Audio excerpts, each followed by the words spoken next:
Blog Talk Radio.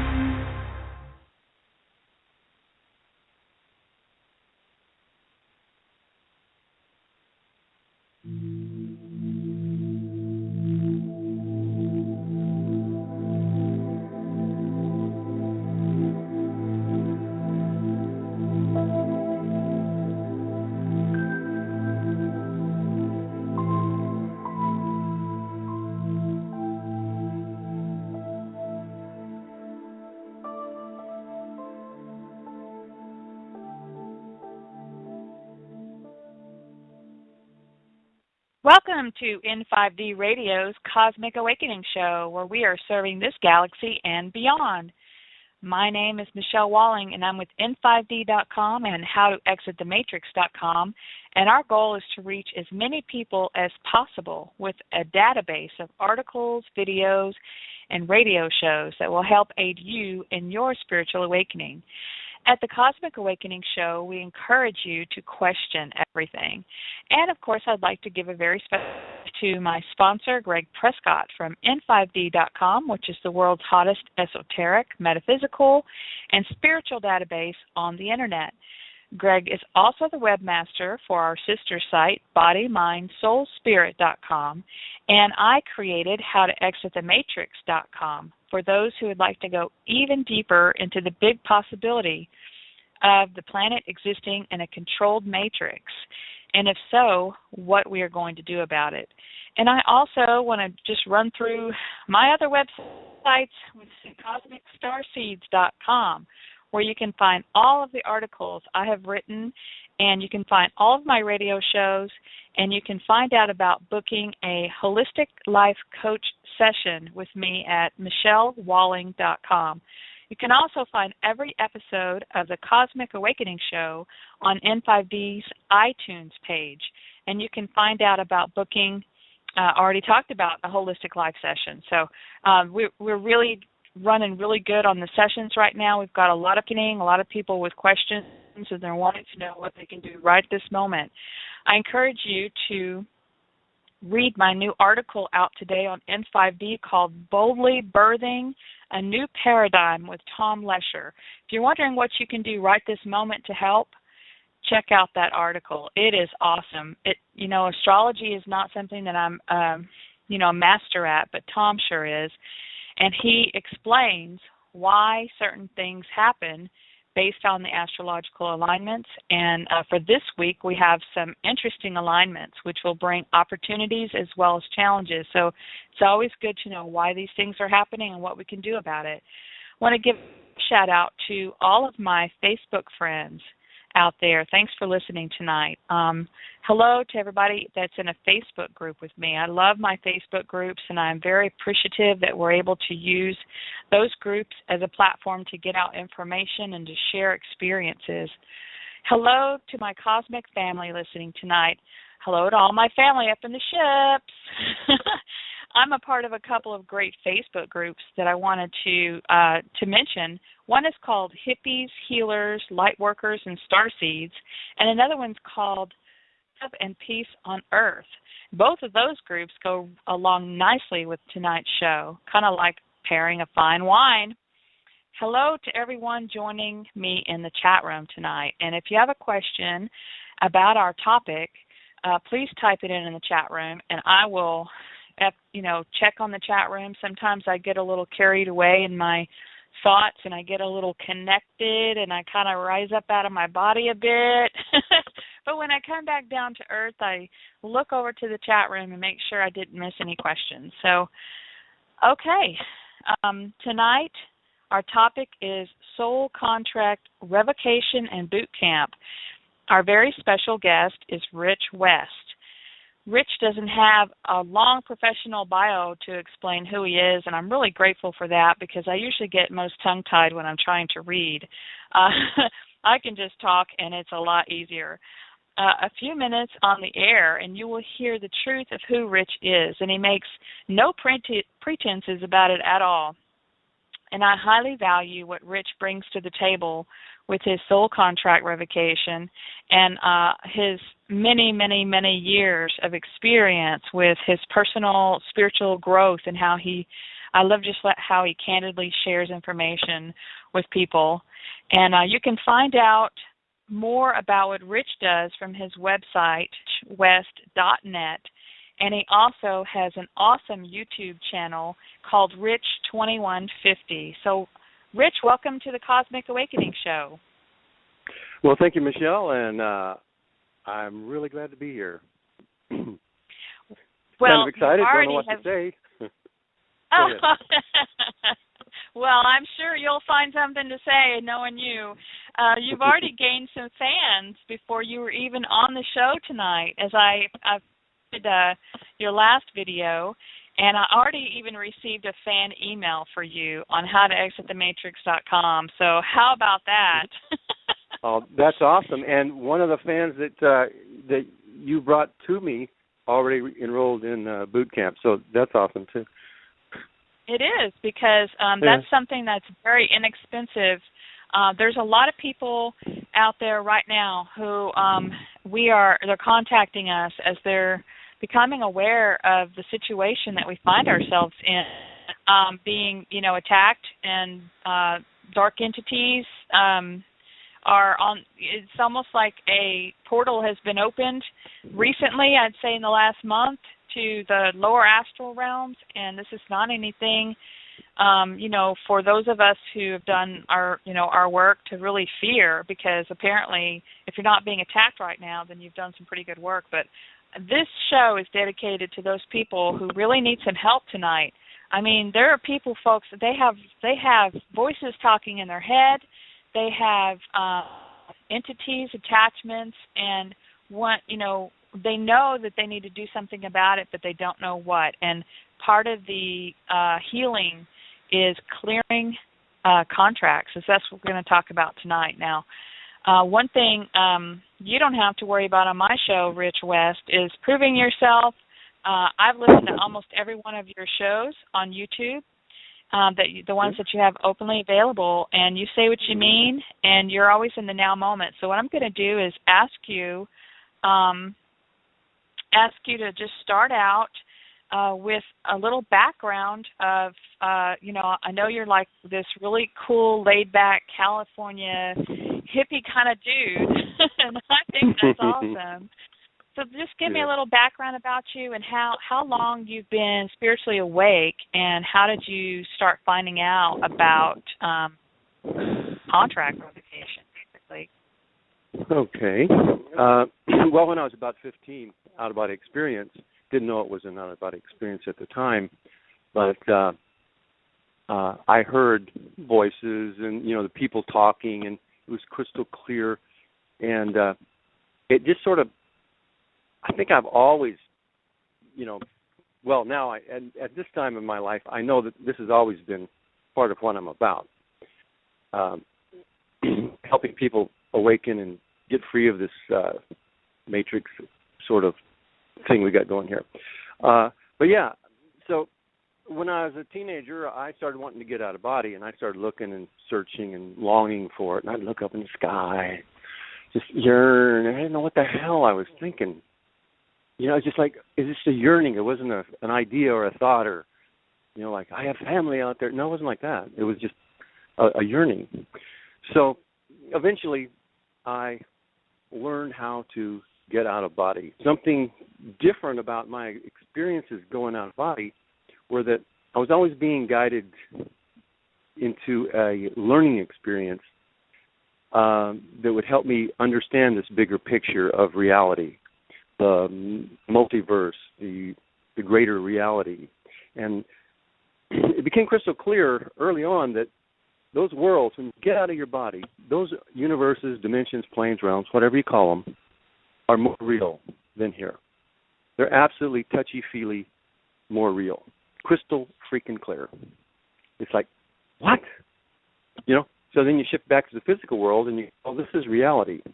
But you do that enough times, you start thinking, well, what is reality? What really is reality? What is my definition for reality? And so it sort of went from there to learning how to do past life regression work. I was trying to figure out my my issues, my conditions, my fears, worries, concerns. I wanted to clear my consciousness of all the crazy stuff, clear the mind. And I knew that early on. When I was about 20 years old, it's when I started doing the past life regression work and learning. The kind of regression work we did back then was, you can go 100 years, 1,000 years, 1,000,000 years, 1,000,000,000 years. You just keep going back earlier and earlier. And I had about 500 hours of this sort of past life regression work myself. So I got a picture of who I was, where I was, what I do, and how powerful we are in spirit just from these personal recall experiences. And then I did about 1,000 hours.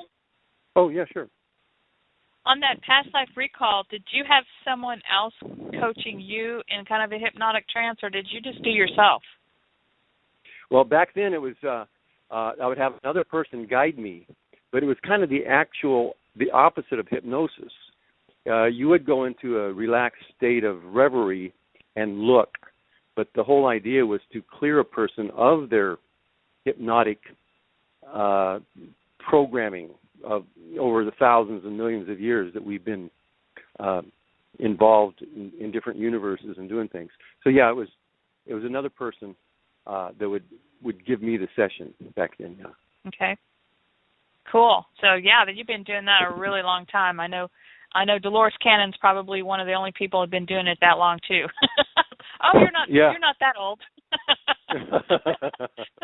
That's a really long time since you were 20, because I mean you've got some major experience under your belt as to the fact that we're just souls having a strand of us coming down into this physical body to have this experience. So I mean, you're talking to somebody that's just woken up 5 years ago, and I'm just only going on experiences to the urge I had to wake up, to understand why my life was so screwed up. So I'm fascinated by this. So continue on how you started realizing about this archonic force, I guess, that is basically controlling us like puppets. Yeah. Well, okay, so when I was doing the past life stuff, 60 million years ago and stuff, and we're still playing games like you would imagine we're playing here in the physical universe. But at the time back then, we're able to move into the physical density and out, in and out, and we could be multidimensionally conscious like these archons are right now. But back then we could do that too. Very powerful, very able, and very in the know. But we would gradually get caught up, and we would make something would happen. We might do something, blow up a planet accidentally. Oops, sorry, didn't mean to. Accident. Well, you say, okay, well, I'll never do that again. And you make kind of an agreement with yourself, or with your companions or friends or the beings that you're playing the game with. Like everybody in a football game, both sides are agreeing on the rules. So you accidentally do, oh, I'm sorry, didn't mean to do that, sorry. And you agree that you'll never do that again. And so you just agreed your own powerful beingness and your own power you've used to limit yourself. I'll never do that again. And you try that on for size for about 40 billion years of how many times we'll say never do that again. And then you got these archonic beings who are playing us. They know what they're doing. They're seducing us into this game and getting us to agree more and more and more to limitation. And, just imagine your most brilliant psychologists and neuroscience minds of the day planning and strategizing on how to suppress and control and dominate the entire world. Think of that, and then think of these same beings having 1 million years to work the problem. And it's kind of like that. They are that good how they've fucked with us. Okay? So they've got that down. And so it becomes our job at this time in the game is to figure out what they did, how they did it, and how to undo it. The neat thing is we are so incredibly powerful, all of us on planet Earth. We're really powerful. And it doesn't take much. If we just get a little hint of the truth, we start figuring it out. And not only figuring it out, we are able to do something about it instantly. We're that powerful, and they know this. And that's why they work so damn hard to keep everybody so dumbed down and ignorant they don't even know we have a problem. Because we start figuring out we have a problem, beings like us can start figuring it out pretty fast. So, where were we? What? Huh? Well, what were we talking about? We're going to get into really who are the archons. I mean, did you actually, when you did some past life recall, did you actually remember getting your memory wiped? Did you actually remember actually seeing these beings, feeling these beings, or how did you have a knowing of what they are? I mean, aren't they like an artificial intelligence / energy being? Everything's energy. But they have more of a negative polarity, and they are basically further away from source or not connected to source as much. They were created by source. All energy was created by source, but they put their hand up and said, I will go as far away from you, source, so you will know who you are. And they kind of got really demented, didn't they? Yeah, they're pretty bad, pretty demented. Let me tell you how I sort of came to understand the archons. Back in the 70s, and actually it was about 1984 when I really got crystal clear that there were other entities messing with me and all of humanity. And I learned some techniques back then on how to remove these entities from my space. At that time, I didn't understand them as archons, and I didn't understand them as the minions of the big dog's archons. Mm-hmm. But I was very aware of the parasitic nature of entities and how they can move into our space. They can think a thought. Telepathic, it's psychic, it's empathic, and we think it's our own thought. They think a thought, and we think it's our thought. They can generate a feeling, and we think it's our feeling. Now, and so this happened. There's lots of these entity kind of. They're like little small entity beings. They're not the kind that you encounter when you go out of body and you see this big giant reptilian dude scaring the crap out of you, or you wake up in the middle of the night and there's some icky, creepy demon thing sitting on your chest or pulling on your leg or scaring the shit out of you. They're not the kind I'm talking about right now. Are the more like thought form entities or psychic attack. Another being can generate this energy, life, consciousness thing and shoot it off at you, and it'll get into your space, think a thought, generate a feeling, and you think it's your own. And that's where it gets confusing. Now that you don't know it's not you thinking this thought or feeling this feeling, you're living the life with all these thoughts and feelings that you wish you didn't feel and these things you didn't think. It's kind of like that's how insidious it is. And since 1984 when I first found out, it was always a secret. When I learned about it, it was a big secret. Don't tell anybody. You sign a waiver, Don't tell anybody. Part of it was for financial gain, I think, because they had to pay for these courses. I paid $1,000, I think, for when I learned about it. But anyway, that's when I first learned about the entities and started learning techniques to get them out of my space. And then it was like 20 years later, or longer, that on the internet I started seeing other people talking about entities and different things, and they had different techniques, and their stuff was in line with what I was learning about it and what I knew about it, and my own personal experience dealing with these entities. I would have these sessions where I'd sit down and reflect upon a particular issue or thought, and I'd track these entities down, and I would communicate with them and see what they're doing, where they're at, and how that works. So that's one way I learned about them.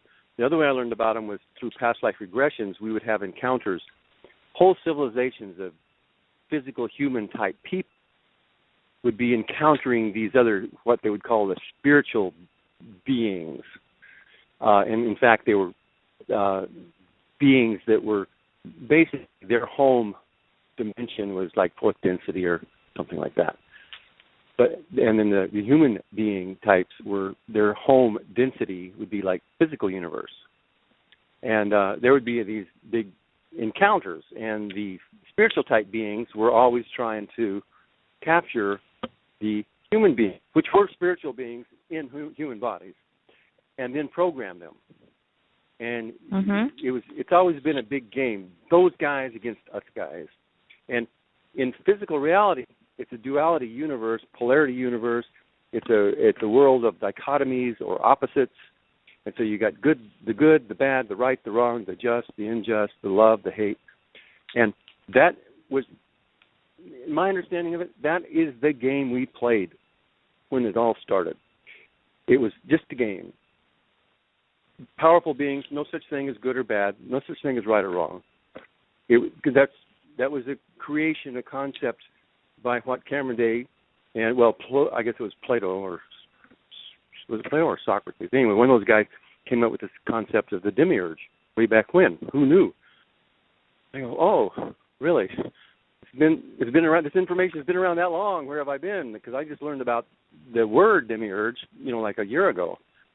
So, anyway, this being, apparently, the theory is, I read it from Cameron Day and Andrew Bartz and a few other places. The theory is that the archons are the demiurge is just a creator being, just like us, but he's not lost his power or his ability or his consciousness of what he's doing. So he's created a game world. It's a dreamscape. It's you or I can imagine a galaxy right now, and sitting on a hill, looking down on a beautiful planet, and looking up and seeing thousands and millions of stars. With our imagination, we instantly create that. Boom. It's that simple. It is.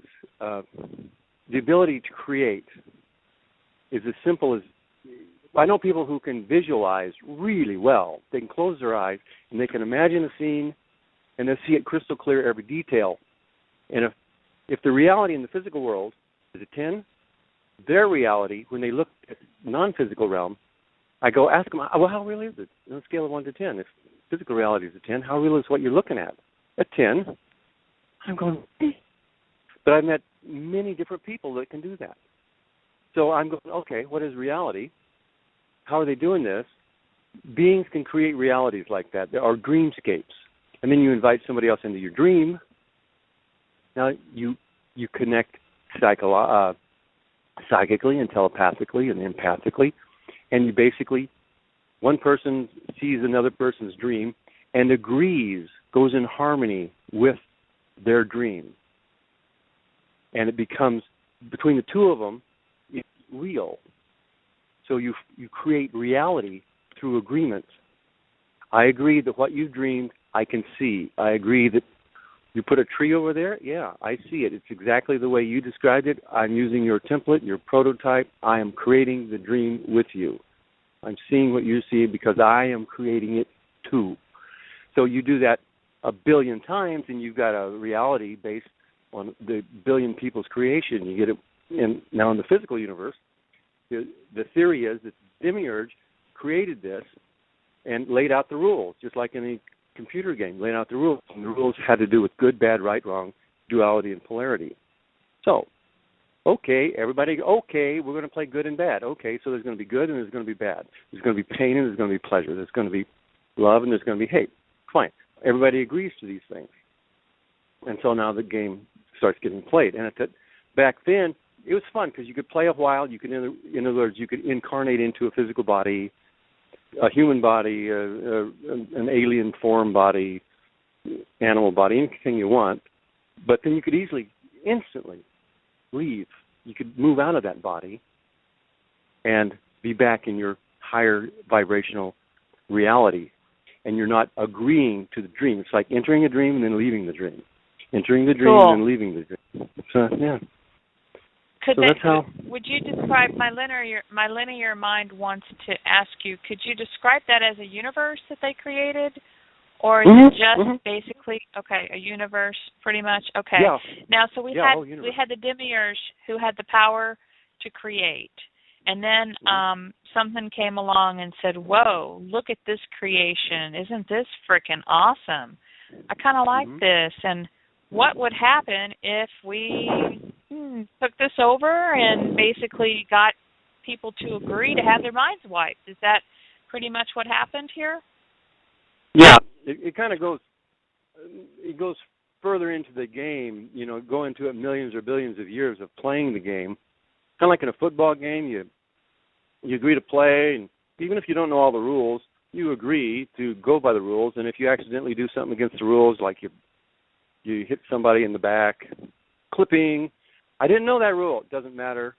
You're the effect of the rule because you've agreed, kind of like that. And if you accidentally get your leg broke, you didn't agree to get your leg broke, but you agreed to the physics in the game and how it was played, so you become the effect of the dynamics and the physics of that universe, kind of like that. So the mind wipe thing. Everything that happens to you is on some way or another tied to an agreement that you made. Yeah. This is my understanding. Yeah, my theory, and so far it's working in practice. It's working really well because you could literally change your reality, your subjective reality, and how you experience the world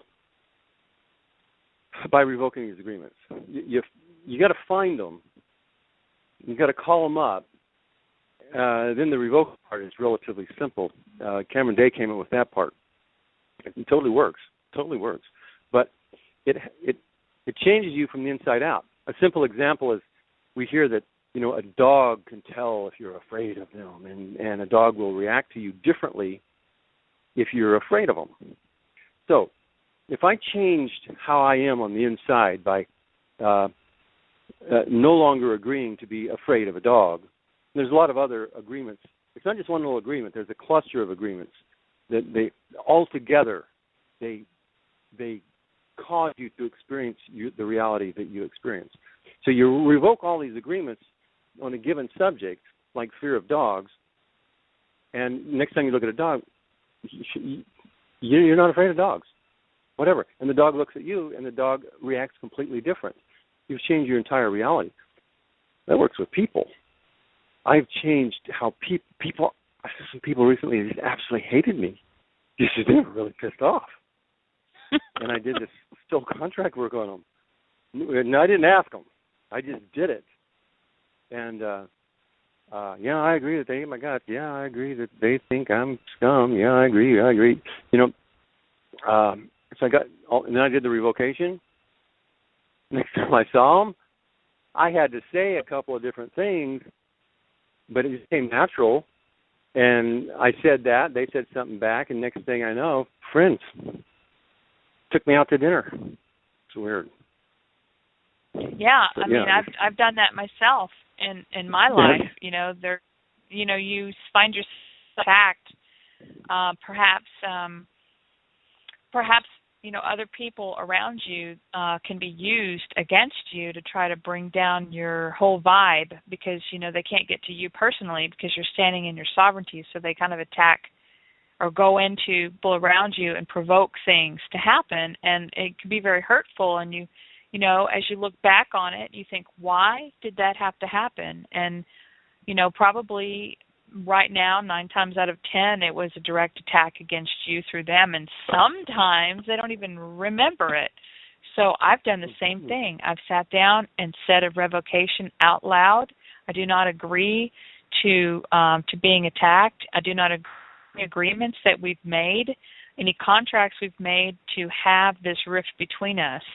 And, further on down the line, any specifics. And then I have magically watched the situation turn around myself.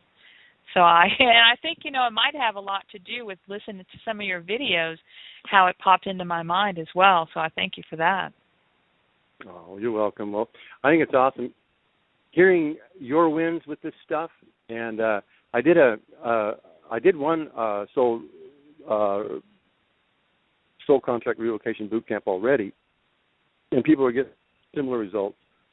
And it's just amazing the that it is working. I've been doing this kind of work for 40 years. Oh, go ahead. Well, I was going to ask you when you have a new session of boot camp coming up. Did it start yet? Oh, no, it hasn't started yet. It's going to start in about a week or so. And, okay. I'm still putting some finishing touches on and uploading videos and training things and all that. In about a week or so.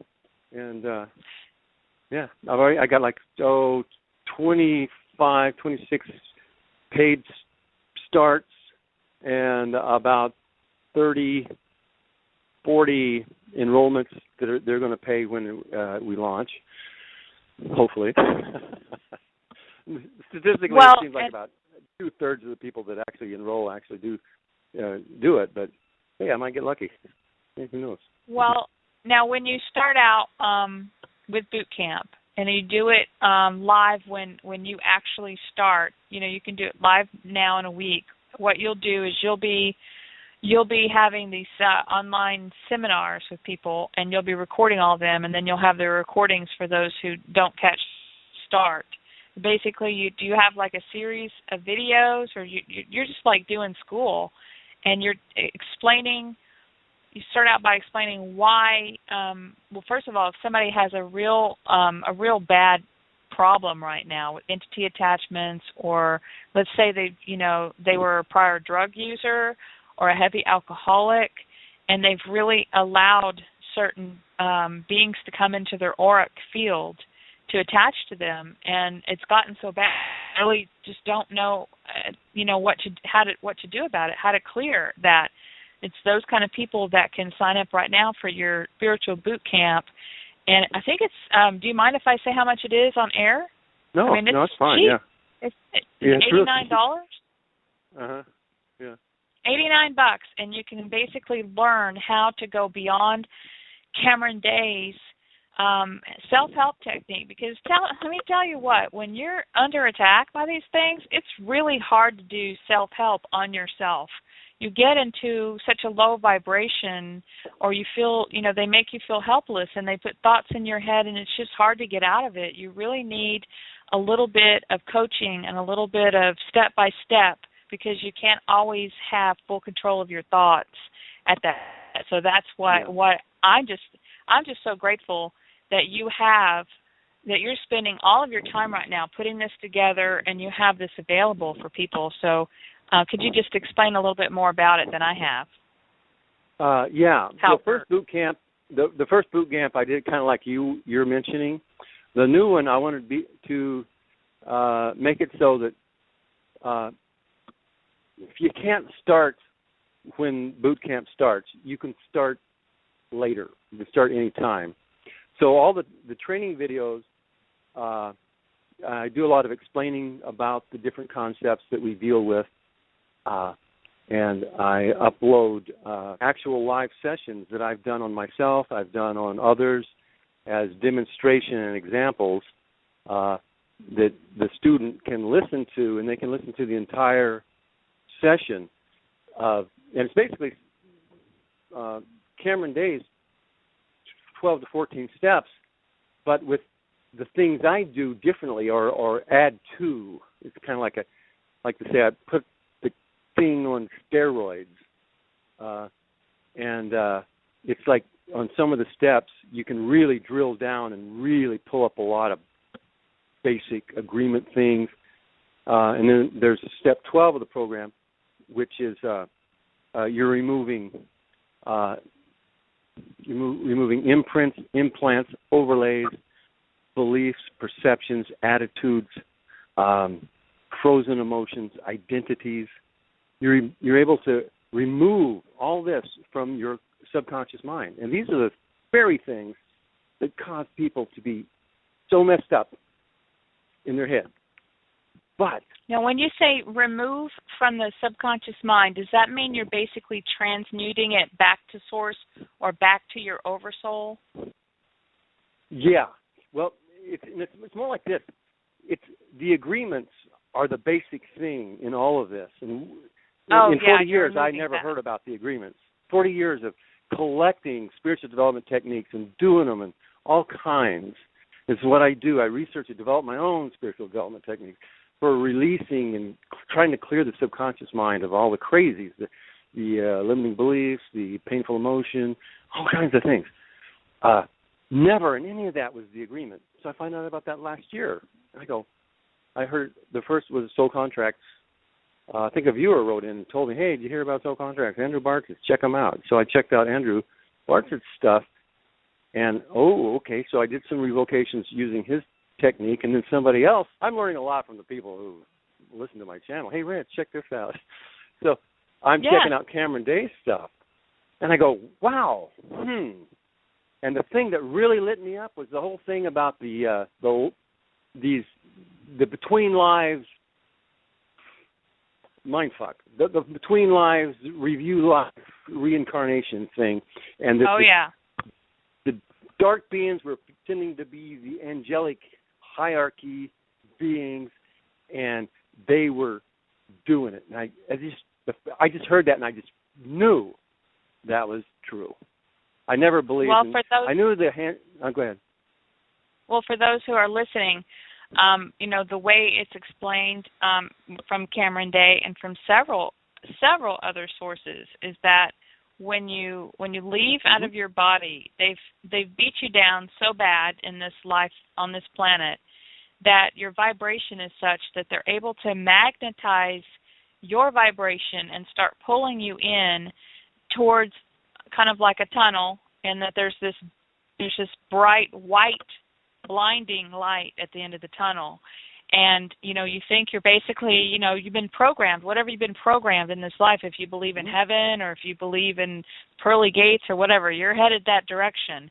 And some people who have had near-death experiences, like one of my friends, Kelly Coffey, she said that there was, when she had a near-death experience, there was a blue being saying, come this way, walk this way, come this way, like a robot, saying it over and over again, really unnatural.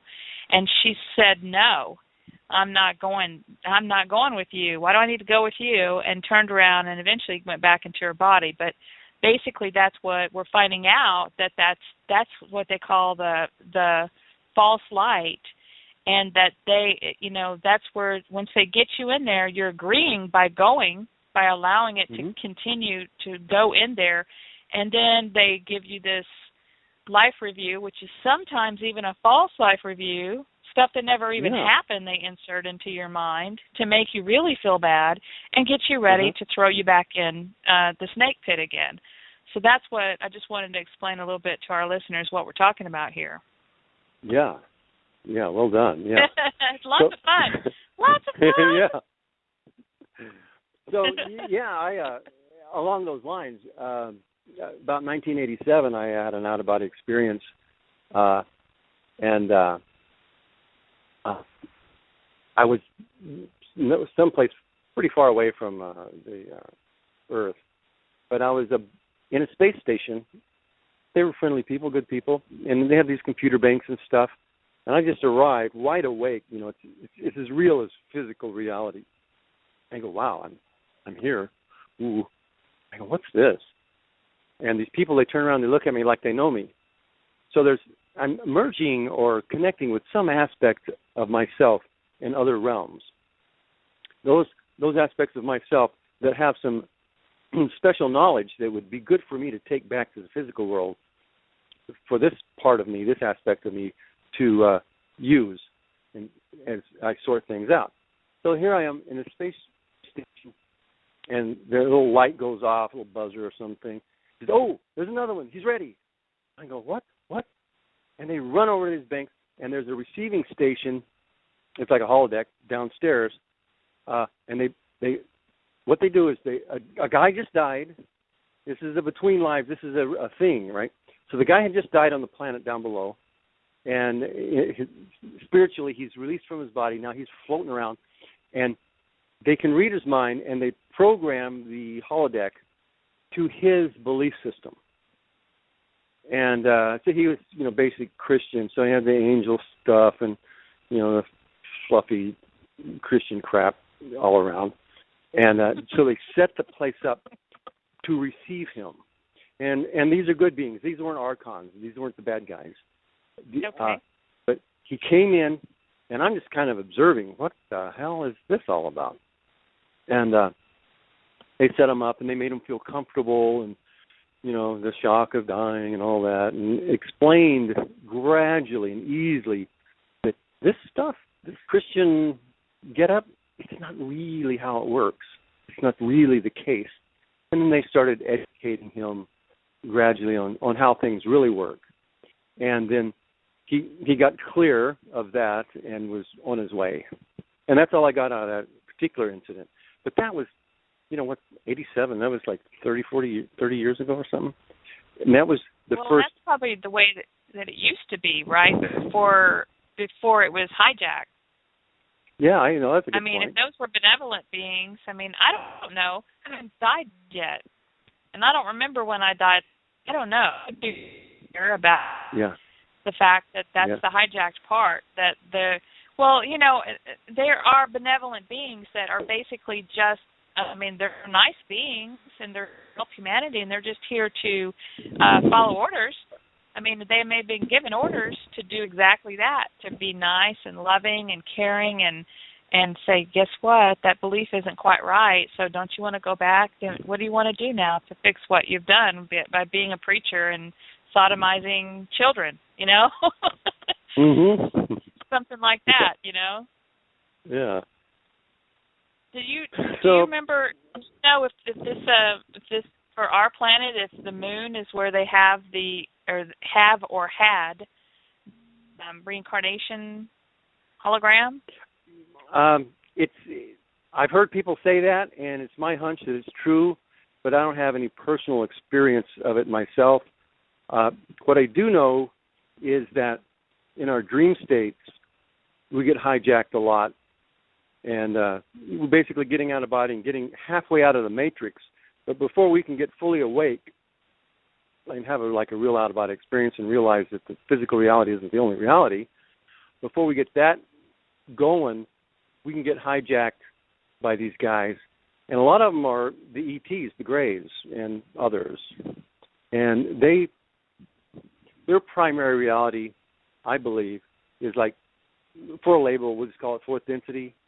You call it all kinds of labels, but it's a reality system. It's a universe like ours, but it's theirs. And they're able to leave there and come in and play around in our universe in a physical form or in what we would call our astral form. When we go to sleep at night, sometimes we'll shift consciousness into a different dimension or something, and they can hijack us or tune into us, and they'll take us to their ships, and there we get implanted. I've seen it myself. Yes. A lot of people have written to me about their own out-of-body experiences that they weren't supposed to remember. They were supposed to think it was a vague dream and they hardly remember anything, but they remembered too much. And it's big auditoriums with, maybe 300 or 400, 500 people, and they're all being implanted at the same time. They're being programmed in front of computers, or there's a big screen computer. And it's just reinforcing programs that have already been put in place, I would imagine. And then they come back here and do you think everything is has a contract attached to it? So in this particular case, it could be that our government signed a contract for us without our consent, but nonetheless they still have a contract. Or it could be that some of us have the DNA of these beings, and that we agree to be monitored. Mm-hmm. Kind of like I don't know necessarily in a benevolent way, but in a neutral way. So there's got to be a contract behind that somehow. Absolutely. Yeah, and I don't know the exact, which, every person's got their own specific agreements and contracts, but yeah, definitely. Like, okay. I can imagine somebody that gets abducted a lot, probably before they incarnated, they would agree to being abducted, and the wording might be different. I agree to be monitored, and I agree to assist the ETs in their research, blah, blah, blah, however it might be worded. So this is, revoking your contracts in this way is a great way to quit frickin' getting abducted. I believe so, yeah. Yeah. I do. Okay. I mean, you can use everybody could use contract revocation. I mean, I've written articles on this before, and I'm a big fan of contract revocation. We don't know why we may have signed a contract that said, "Yep, I agree to be abducted, be taken up there. Hell, let me just throw out some babies while I'm there." Yeah. Yeah. No, I actually, because I've been doing this on the YouTube for so long, people with these wild and crazy experiences with ETs have called and written in, and I've had long discussions and meetings and Skype and different things with them. And I know a woman that was physically abducted and on a regular basis, and she had a hybrid baby, and she'd be abducted every year or so, and to go back and nurture the little hybrid thing and to help it with its emotional development, blah, blah, blah. Real as real can be, man. And there's so many different scenarios. It's all agreement based. The thing is, we are too powerful to do anything without our agreement. It's just impossible. It cannot be done. We're too powerful, and we have the power to revoke an agreement. All we got to do is be aware that we made one, and there's a few details, but yeah.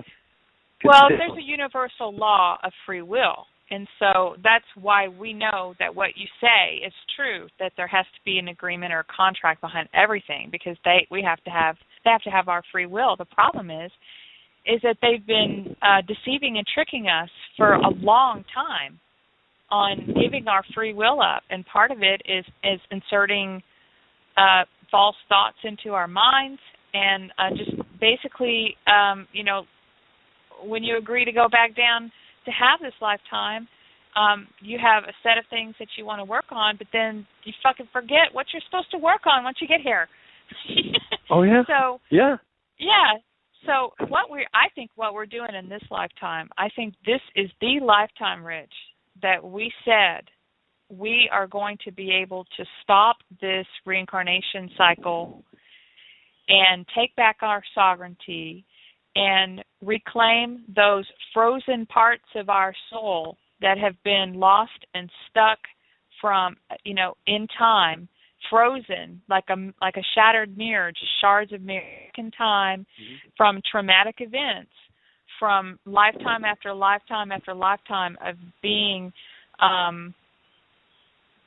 just having horrible things happen to you. And I have a question about that in the chat room from Tarot Readings is the person's name, and they want to know, can they retrieve soul fragments? And I assume that that's what you were talking about earlier about, I forget, frozen parts of you that are frozen. I can't remember what you said. But tell us a little bit about frozen that. Emotions.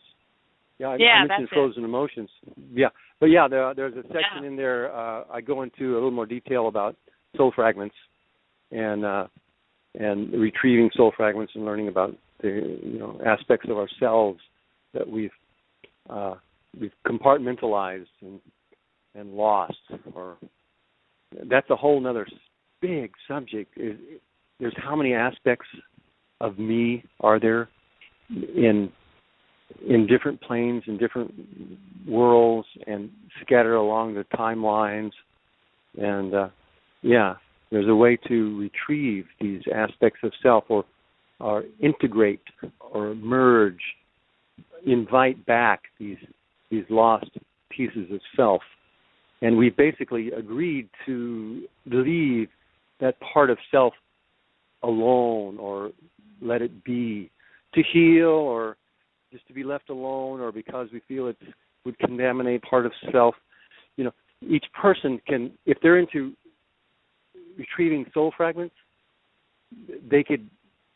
you could basically customize or focus in on using the soul contract revocations to find your agreements relative to the soul fragments that you've you fragmented. Find out why it happened. Not the trauma so much as the why did you fragment yourself kind of thing. Too easy. And this is the thing that's different about what Cameron Day and I'm doing. There are two preliminary steps that I teach people, and they're very important, and they're before Cameron Day's first step. And it's all about choosing the item or the issue that you want to address. Because sometimes we've got so much going on, it's overwhelming. And you can't just say, and look for agreements. You've got to start isolating one little bite at a time, one subject or one little issue. If a person's in really rough shape, get one little thing that they can deal with, and don't jump in the deep end yet until you revoke some contract agreements. Well, first you find a topic. That's preliminary step one, and I really go into detail about how to do that. And then once you got your topic, there's how do you find out the agreements that you have on that topic. Normally a person can pick out 2 or 3 or 5 or 10 maybe on a particular topic. And so now they've got 10 soul contracts or agreements that they can revoke. I show people how to really dig in on that topic and pull up 20, 30, 40, 50 agreements that they've got, and it's just a whole cluster of agreements related to this one little topic, or one big topic. And now that you've got all these agreements, and I have people write it down on a piece of paper or on a word processor. So they have them available even before the revocation session starts. And through experience, I found that this works really, really, really well. So now when you start the Cameron Day's technique, you just look at your notes when you say, I call forth all agreements related to my topic. And you go, and I revoke this agreement, and this agreement, and this agreement, this 20, 30, 40 agreements. And you literally get lightheaded, kind of a dizzy feeling, because you blow so much shit out of the water so fast. It's really neat. Yeah, I mean, and even I kind of just did a little fast track, before I actually got down to the nitty gritty, which, it kind of worked for me a little bit in reverse. But what I did is, I revoked. I've been trying to bring back all pieces and parts of me that were fragmented, because I know that when we're killed in a tragic death, like when I was burned at the stake, or when I, had a sword shoved through me in a battle, it's just like bam, and a part of your emotional body, or a part of something, part of your energy, jumps out of your body before the whole soul finally jumps up out of the body, because it's like, oh shit, and then it jumps out of the body, and then it's frozen. And so I've been working on retrieving, not recalling my lifetimes, but just retrieving any parts, pieces of me that need to come back and be integrated so that I can be a whole. But then you have the ones that are stubborn. And that's where you really, I feel like you really need a technique like yours to be able to actually, this human body has the emotional field, which is actually able to process those frozen parts. You may have something that happens to you in this lifetime, and you don't know why it's happening, but it's actually working its way naturally through your emotional body to be cleared. But if that hasn't happened yet, and you've got something really funky going on, you probably can address it through. Well, it's happening, but you don't know why something's happening, and you can address. You show people how to start looking at things that have come into your life as problems, or lack of money, lack of love in your life, abuse, addictions, things like that, which are basically, life is just all a big puzzle. It's just a clue that you've got some kind of frozen emotional energy or some part of you stuck, because you're still attached to it, when you incarnate. You're still attached to it. It's still a part of you, but it's screwed up, and it needs vibrationally neutralized and fixed. Right now, that's what we're here to do now. That's why this lifetime is so tough. Yeah. Now, how have you been having a pretty good success retrieving your soul fragments and stuff? Well, yes, because I see where I'm at now, and I can look back 5 years ago as to where, when I started 180-degree awakening, and I just now learned about Cameron Day, and I learned about soul, I learned about archons, all like 8 months to a year ago, or I'd say 2 years ago, I started learning about the contracts, because I as well had read Andrew Bartz's information, and I have a friend by the name of Mary Jane Banks that went to a conference with me, and she did a really killer soul contract revocation, and I posted all this stuff on N5D. I've written some articles with people's soul contract these are general soul contract revocations. Everybody needs to, if you're going to do a general one, you really got to make it your own and create your own, your own specifics. And so I did all that work a couple of years ago, and I started on the soul fragments as part of my, I guess about weekly, when I sit down to do an integration of, what I do is I integrate the energy coming in from the cosmos, because we're having these waves of consciousness come in, and integrate them into my body and ground them into the planet. And then I work on, connecting with my higher self and my monad, my oversoul, and asking Source to help me integrate all the pieces and parts of me into a whole. Because what I think what we're doing is, in this lifetime, is really bringing more of our oversoul into this, and that's how we're going to shift in a physical body into a better physical body, if that makes any. Wow. That's just an that's pretty much what I'm doing. As a matter of fact, just earlier today, I did a soul contract revocation session on myself, and I addressed ego self and all the agreements I have related to ego self, which included my agreements with oversoul, overself, higher self, divine inner being, and the monad. Pull him up too, and I did the various agreements that these various aspects of self have in play to make me who I am right now, with my limited understanding of all these concepts. So I agree that I don't really understand the full meaning of over self relative to oversoul or higher self. What else? And these different agreements and stuff. But I thought it was kind of coincidence. You don't hear that word very often. Well, I can see the difference in my life, and looking back, even every week, I'm moving, I'm expanding more and more and shifting my consciousness, every day, every moment. So I think I'm doing something right, and that's just why I like to share what I'm doing with people. But people may never hear the show that are doing things that are working for them.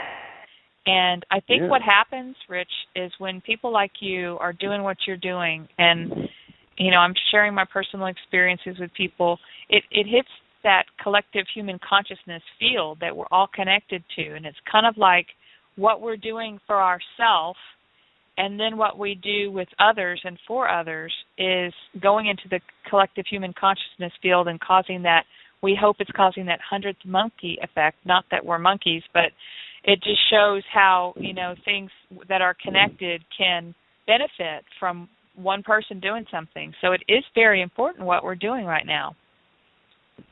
That's so awesome, and you're so right.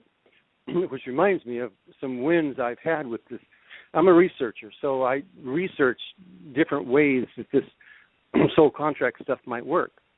So I have a friend. She doesn't speak English very well. I was uncomfortable speaking English, but I really know her really well. And I said, well, okay, let's do this soul contract revocation. I think it'll be really helpful for you. And I go, how about I pull up your agreements for you? And she says, okay. And I say, well, I'll pull up your agreements for you. And, you know, if I get it wrong, you just let me know. And she's okay. And then you do the revocation part. So I did the preliminary steps 1 and 2, got a bunch of her agreements. We might add about 15 or 20, I guess. And she said, you nailed every one of them. And I said, okay, so and we took notes. And then she did the revocation part. Bing, bada boom, it worked really well. So that was one win. It really changed her reality on that subject. And then I go, well, I had another thing going. There's people that were mentioned earlier, they were pissed off at me. They hated my guts. It's all fixed now, but yeah, I know. Yeah, they bought me wine and cheese, you know, as a gift. It really worked out really good. But I go, oh man, this lady is really pissed off at me. Hey, she hates my guts. I go, this is serious. I don't know if there's regular soul contract shit's going to work. We try this. I know. I'll be her. Yeah, that's it. I'll just be her, get in her head, and pull up the agreements that she has about me as her, not the agreements I have about her. But, you know, okay, let's try this. Because I'm getting desperate. I do this and I do that, and I go, I'll just get in her head, and I just see how she. I agree that Rich is a real scumbag. You know, I hate Richard, and I'm going, ooh, this is good. So I do all that stuff as her, revoke everything as her, do the whole thing, big bada boom, and I get done. I go, okay, let's just see what happens when I go over there. I went over there. She gives me a dirty look. I look her in the eyes, and I say, look, first of all, I want to apologize for something. And I just want to say that blah, blah, blah, blah, blah. And she instantly, all that hate and anger is just gone. And she looked at me kind of funny at first. And then she warmed up, and we started talking. She made me a cup of coffee, and we sat and talked. And I was like, it's fucking magic, man. How'd that happen? It is. It is. It is. It's basically changing your reality, your agreement with that person. It changes your reality right now. And just think, if you can do that with one person, if you get, all these people in the world start changing their agreements with how we are working with each other, how we're fighting with each other, how we're accepting the fact that we're allowing our governments to suppress us, to, treat us as slaves, to take all of our money, to rule us with money. All of the agreements that we've made on a global level, if this could spread where people could realize that just revoking this makes a difference, and all you have to do is stop consenting to being a slave. Yeah. And if everyone did that overnight, this whole world would change and we would shift into a whole new reality. But the good news is that we have, in my opinion, a huge wave of cosmic consciousness that's coming to the planet at the end of September, beginning of October. We're already feeling the edge of it as it's coming in. Today I had an amazing day. Sometimes these waves come in and they knock me flat on my ass, and I need to sleep for several hours. Or, sometimes I go to bed, wake up 14 hours later, don't even know what has happened, right? Hit you like a Mack truck. Yeah. But today, I am feeling this creative energy, and I get up and I feel a little lightheaded. I feel like I might even pass out. It's so strong. So I felt, amazing energies today, and I feel like today I kind of caught this edge of this big wave that I feel like is coming in that, it's been termed Wave X. It's been termed a lot of different things, but I think that what you're doing is really going to start taking off, Rich, because this wave of consciousness is going to begin to awaken even more people on the planet, and the way it does it, it's electromagnetic energy that is going to vibrate things apart and bring things up into people's reality to start getting them out of the hypnotic trance and to question their reality.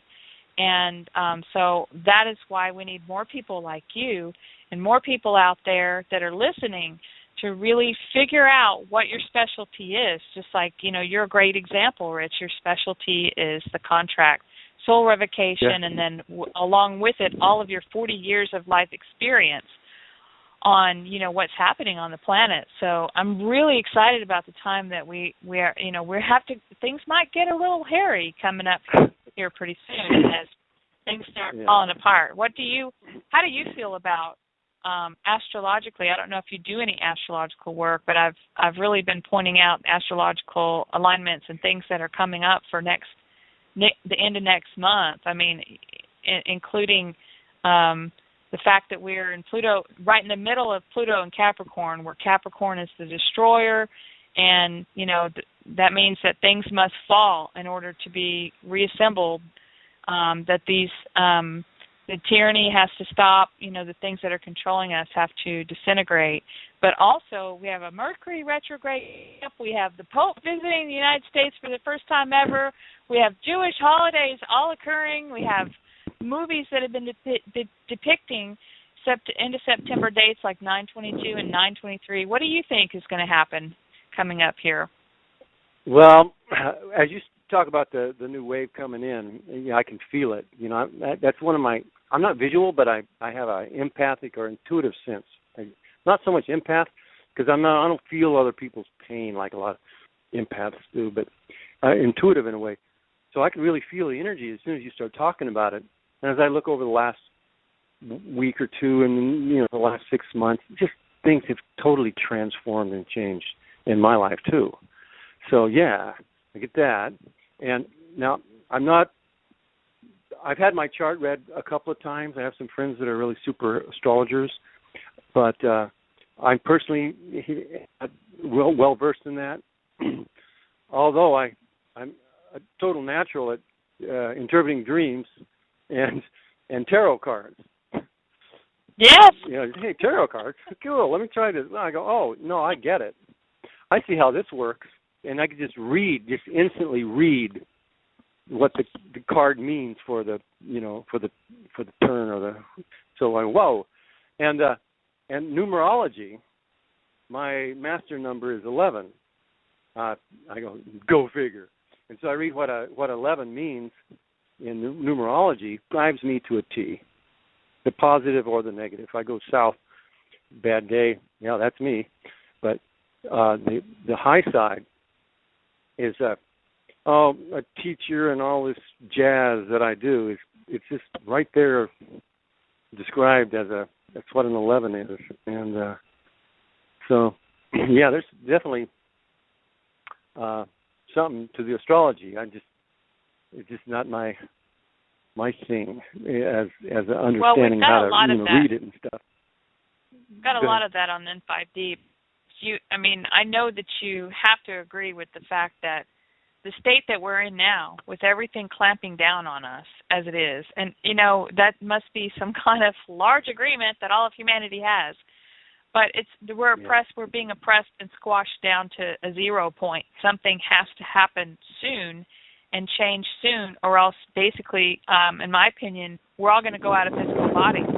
And I know that's not what I came into this lifetime to do. So that's where I'm kind of going, I'm not a big astrologer either, but I am seeing that along with the and along with the fact that the children that are being born are having full recollection of being taken up into the spaceships and spending time with their star families and being prepared for a time very soon where they're going to be helping to clean the planet up, to clean all the Fukushima radiation up, to help heal people and create, they're being downloaded with schematics on how to make technology that's going to help move us quickly out of this oppression and into, a new way of living on a lot of exciting things I think are coming up for us.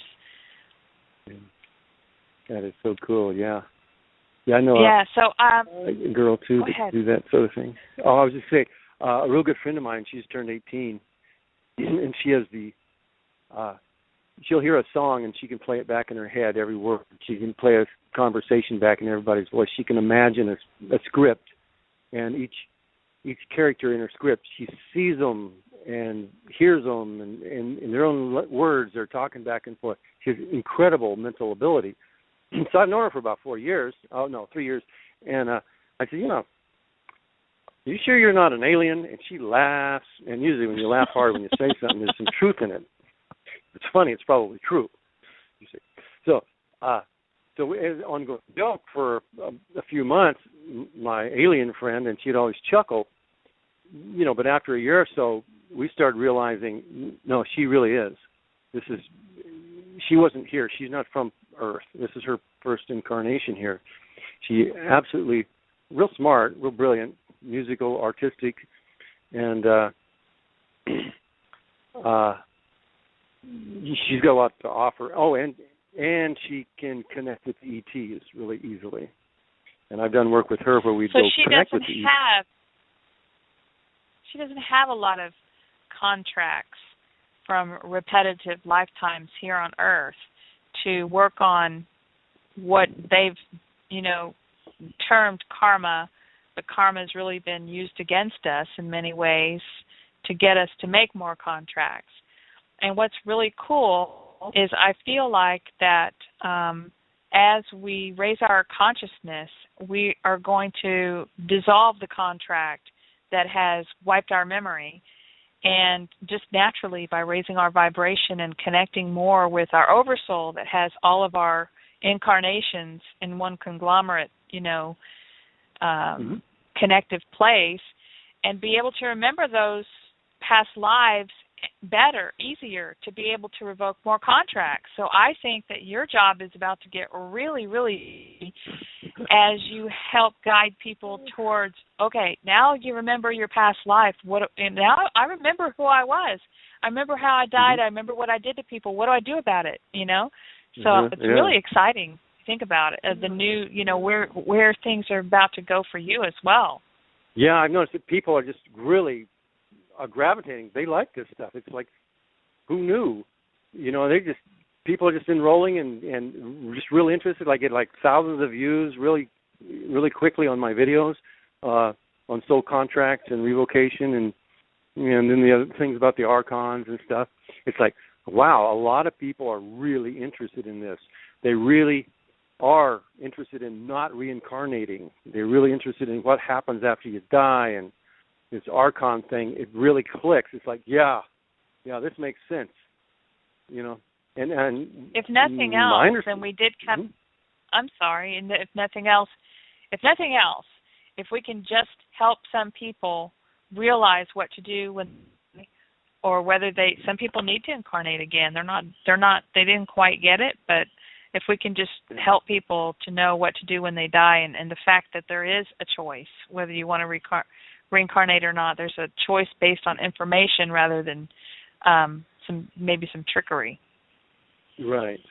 I also believe that not everybody, the negative stuff that we have to talk about, people want to know, and we want to help people clear it up. So the things about entities and negative demon entities, they get a lot of airtime, so to speak. Not everyone, when they die, they're going to get caught in this reincarnational trap with these archons.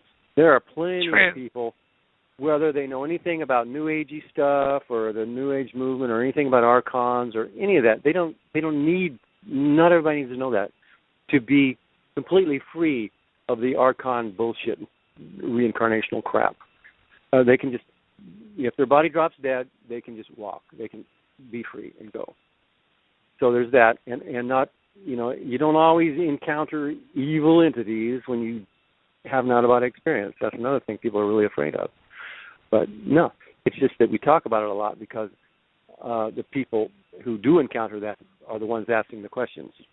So you do videos on it and you answer questions about it, and then other people start to inappropriately think it's a real scary deal every time you have an out-of-body experience, and it's just not that way. Most every experience I've ever had was really wonderful, and amazing, and something new to learn, and meet loving people and friends, and meet your family in the realms, and all kinds of neat stuff. So there's that. I've never had the experience in conscious meditation or actually trying to do it. Of course, I leave my body every night when I dream, but I dream every night. So, but my mind, my conscious mind in the body, my brain doesn't know what to think about it, and I get the most warped interpretations of what I've been doing. I can't even describe to you how crazy that is. So,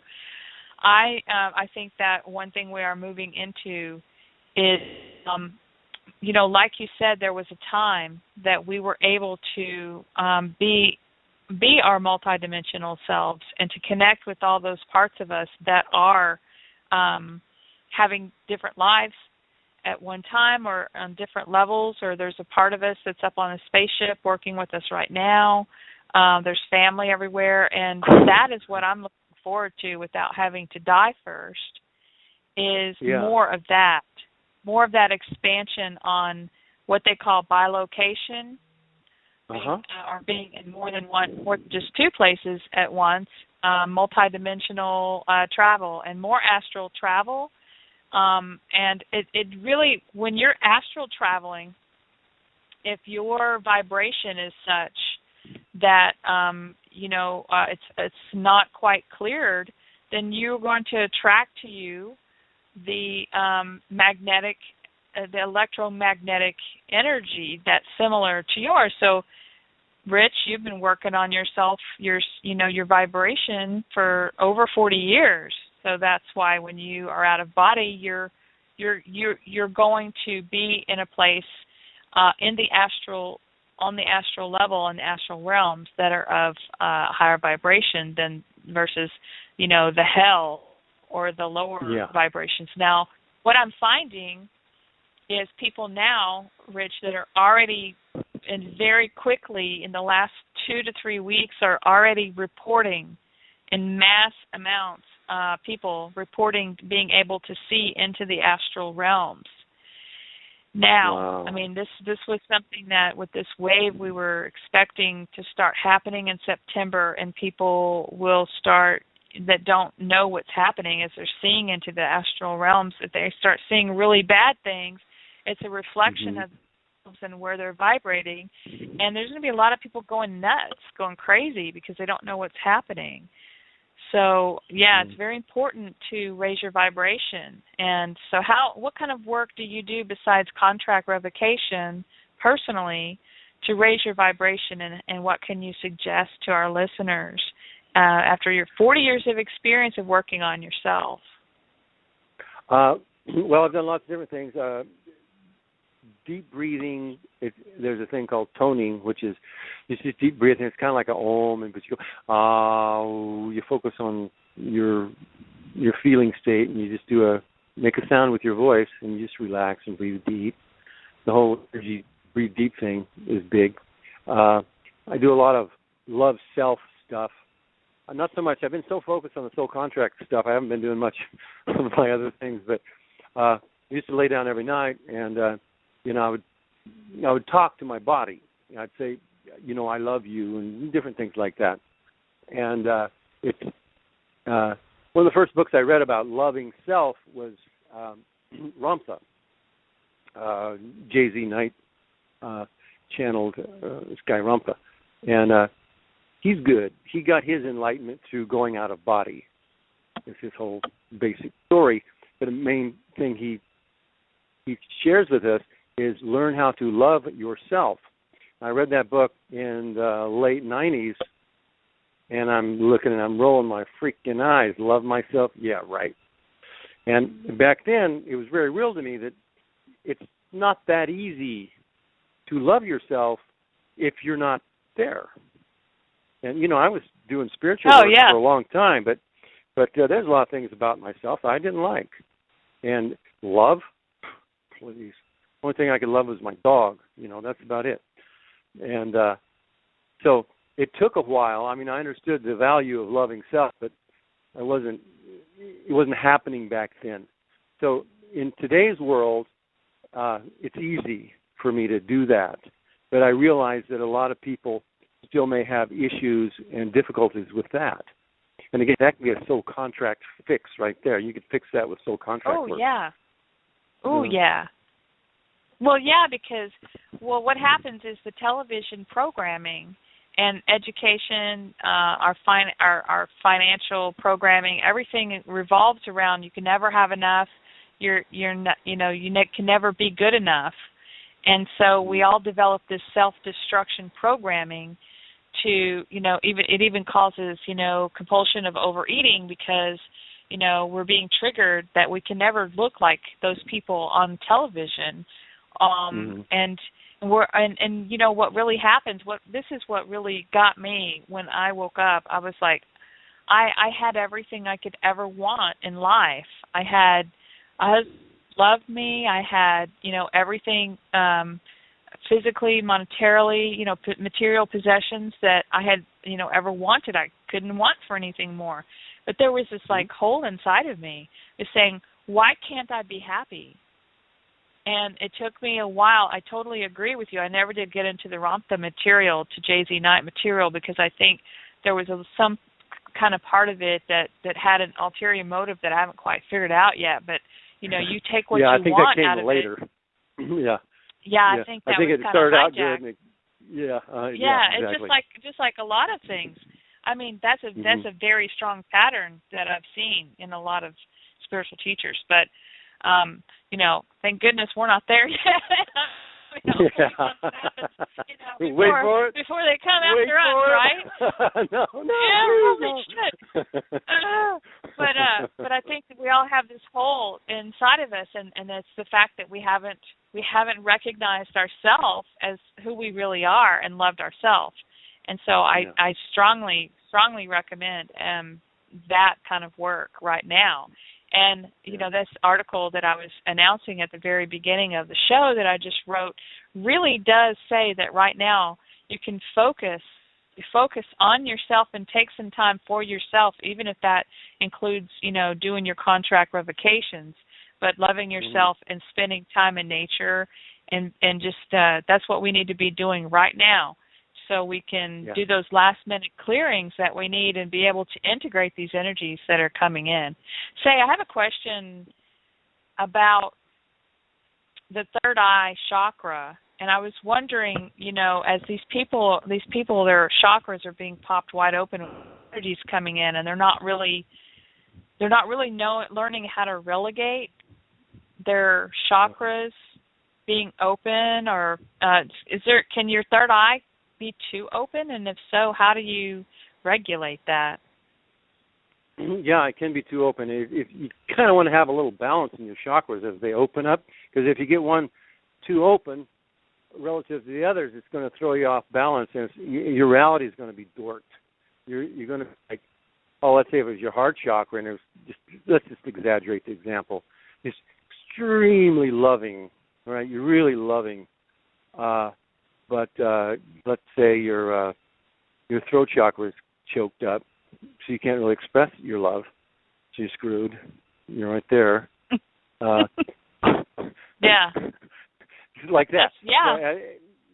So when people got their third eye chakra is blown out open, yay, but now they're seeing things beyond the physical world. And if their crown chakra isn't open enough to be conscious and sharp enough to get it, it's like, demons, I'm going crazy, They're seeing too much, and not seeing, but they're hearing. That's third eye too. And then if their throat chakra is not open enough, they can't talk about it. And if the throat chakra was too open, they'd be talking too much about it, telling the wrong people, and they end up in a freaking nut house. Exactly. Hey, I saw, and this I hear, you hear these stories all the time. Some kid tells their parents, or some adult child tells parents, hey, I saw grandma, and she said blah, blah, blah. And if you're in the wrong family, the family will try to have the kid committed. Not kidding. And if the kid doesn't know, they don't have their crown chakra open wide enough, and the throat chakra is too open or blasting that shit, they can get in difficulties. So yeah, if a person has a chakra too open, I would just say, do a little meditation on it, kind of practice. I wouldn't say close it or deny. You don't want to screw it up and block it, but you sort of intend and visualize or imagine toning it down and tuning it down, while at the same time working on opening up the other chakras. But where I'm at right now, I'd say start doing some soul contract revocations on it. What do you could agree. There you go. Exactly. You agreed to have your crown chakra closed while your third eye was wide open and your throat was closed. So, wow, how about that? See, everything comes back to that. That's why I've kind of jumped around on so many different topics, because we only have so long in a show. You've been on YouTube for 7 to 8 years, putting out information, and people can find your channel. And let me just get my notes here. It's Rich. Go ahead and help me out, Rich. Yeah, Rich 2150X. Yeah, 2150X. It was actually supposed to be Rich 2150, but it got screwed up, so I had to Google goofed something up, so I tried to redo it, and then it said Rich 2150 was taken by me, but it was messed up. Okay, put a freaking X on the end. Well, and the 2150 Rich, has to do with. Go ahead. I'm sorry. No, go ahead. 2150 has to do with. Oh, yeah. There's a book called 2150 by Thea Alexander. It's put out in the early 80s, maybe 70s. It's about a guy who has out-of-body experiences. He goes into a future world. Blah blah blah. It's pretty neat. Kind of one of those books that sounds like speculation, but you kind of think, oh, is this lady telling her truth? So anyway, it's a good. Right. It gets you numbers. The year 2150 is what it meant. Yeah. Oh, okay. But yeah, I was kind of wondering what that was. Yeah, okay. Well, listen, I wanted to just hit a question in the chat room. I don't know how much information you might have on this. It's from Twin Beats, and they asked on the twin flame phenomenon. Really burning question they had. Have you had any clients that have tried to cancel a soul contract with a twin? What percentage of twin couples are truly twin flames or just archonic influences? Okay. Well, my thoughts on that. No, I haven't had any that actually have done that or tried to do that. But I had one person call in that her and her twin flame, they're doing great. They have a child. Everything's good. But recently they've been noticing, the woman who wrote to me wanted to know about soul contracts and would it help her because she felt like there were negative influences, entities, archons, attacking the relationship. And that made sense. I wrote back and said, yeah, that sounds about right. And, yeah, soul contract revocations, I think, will work and help you with that. But other than that, I haven't had any twin flame experiences in that way. Yeah. Okay, cool. Well, as we get here to the end of the show, I wanted to give you. Did you have a list of things that you definitely wanted to talk about and we didn't touch on yet? Oh, okay. Yeah, I don't have a list, but I've done so many different subjects. If you got a question or an interesting topic, well, ETs. We could talk about ETs, UFOs, fourth density reality, and where they live and what they're doing. I did have a question. You are so intuitive, because one of the main questions that I really, didn't quite get into because I didn't know how much time you had, but as you having your OBEs, I've got plenty of time. I'm sorry. Go ahead. Okay. As you're having your OBEs and you pop out of body and you come out, one of the first things is, have you ever turned around and looked at the Earth? No, but I've looked for my umbilical cord, that that silver cord thing. Yeah. Mhm. Okay. Yeah, so, it was there. okay. But yeah, so when I oh, I'm sorry. Go ahead. well, you can't really squash the flat Earth theory at this point because you've turned around and actually viewed Earth. No, a few people have written, Rich, you got to check out the flat Earth theory. Rich, you got to check out the flat Earth theory. I'm going, are you freaking crazy?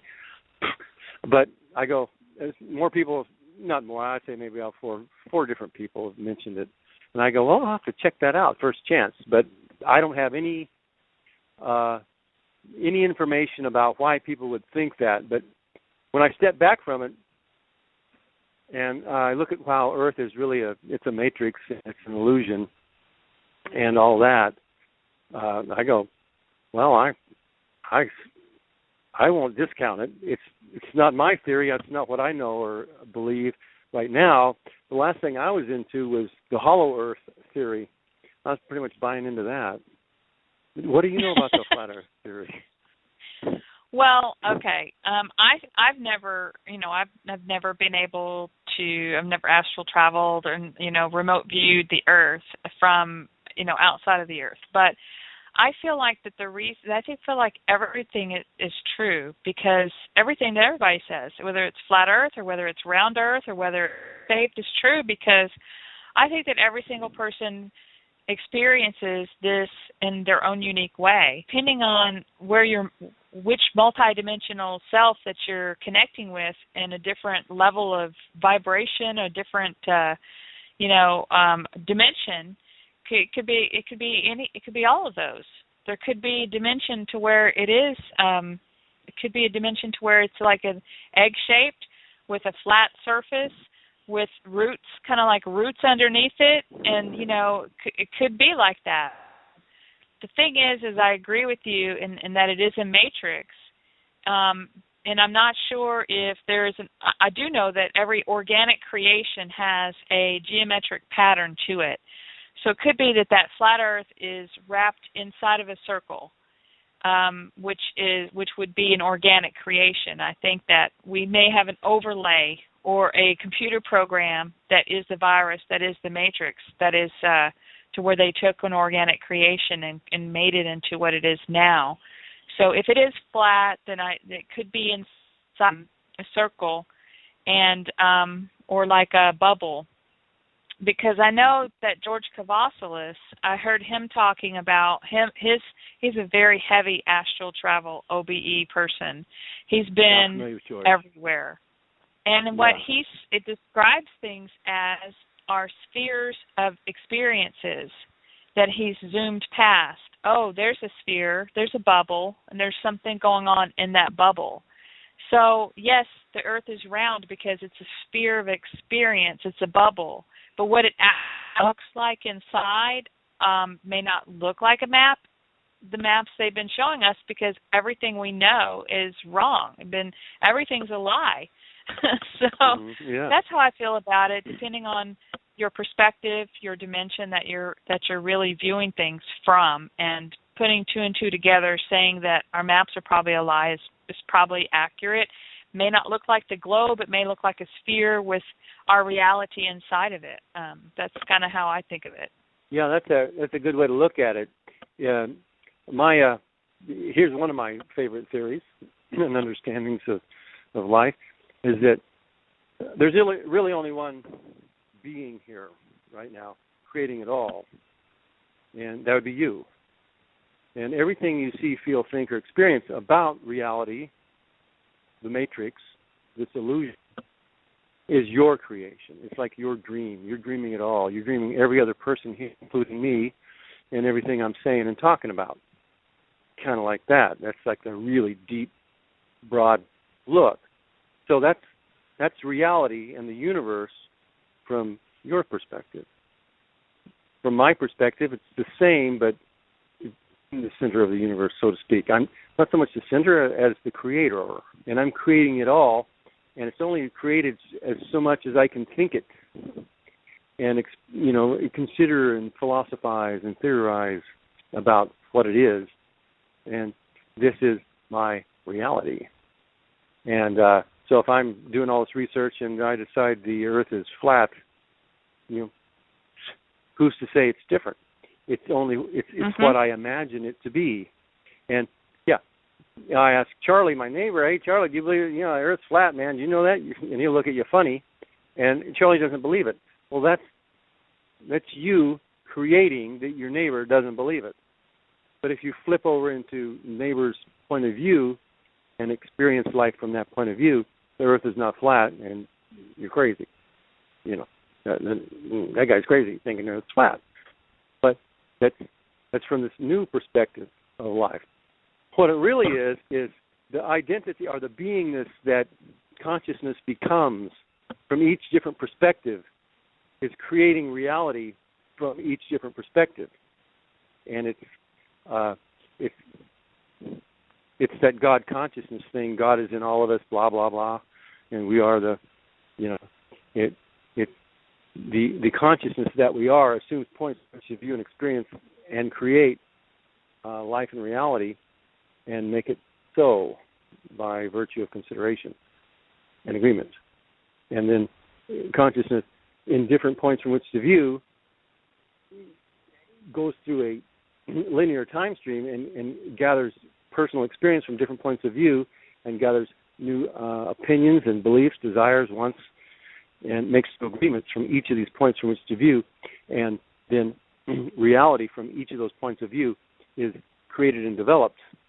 Well, I knew you would have a real deep introspection on that, and that's what I love about your videos is you get into a zone and you just deeply, you get really deep into philosophical things, and I know, but see, you're very balanced in your left brain and right brain, so you're able to think of things in a philosophical, theosophical. I don't even know the words.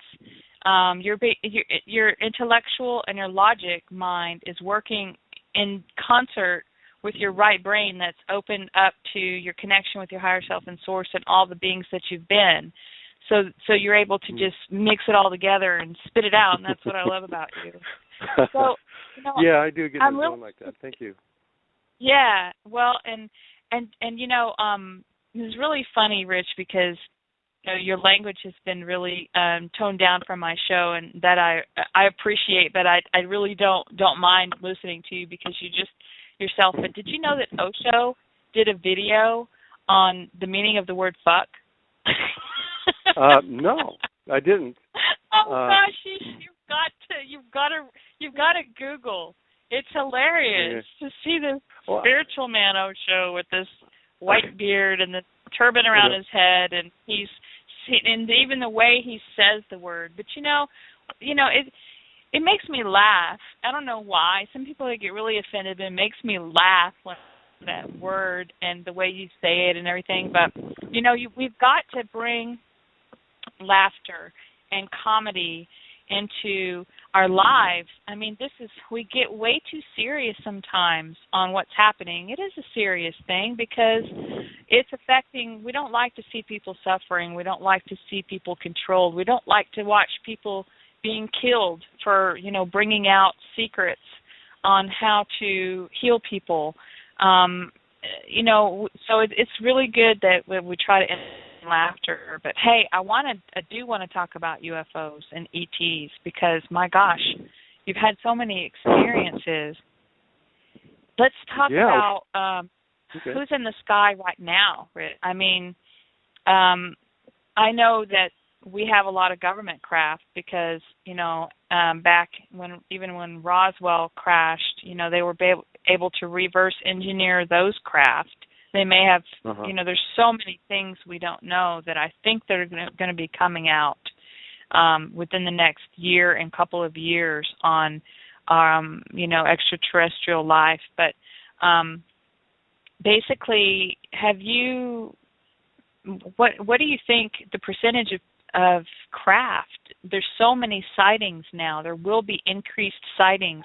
Are they government? Are they benevolent? Are they malevolent? And you said that you've been out, a lot of your experiences haven't been negative, so you've just met loving beings and everything. I mean, Who are these beings? Do you have Pleiadian family? Do you have what kind of? Do you know where your family's from?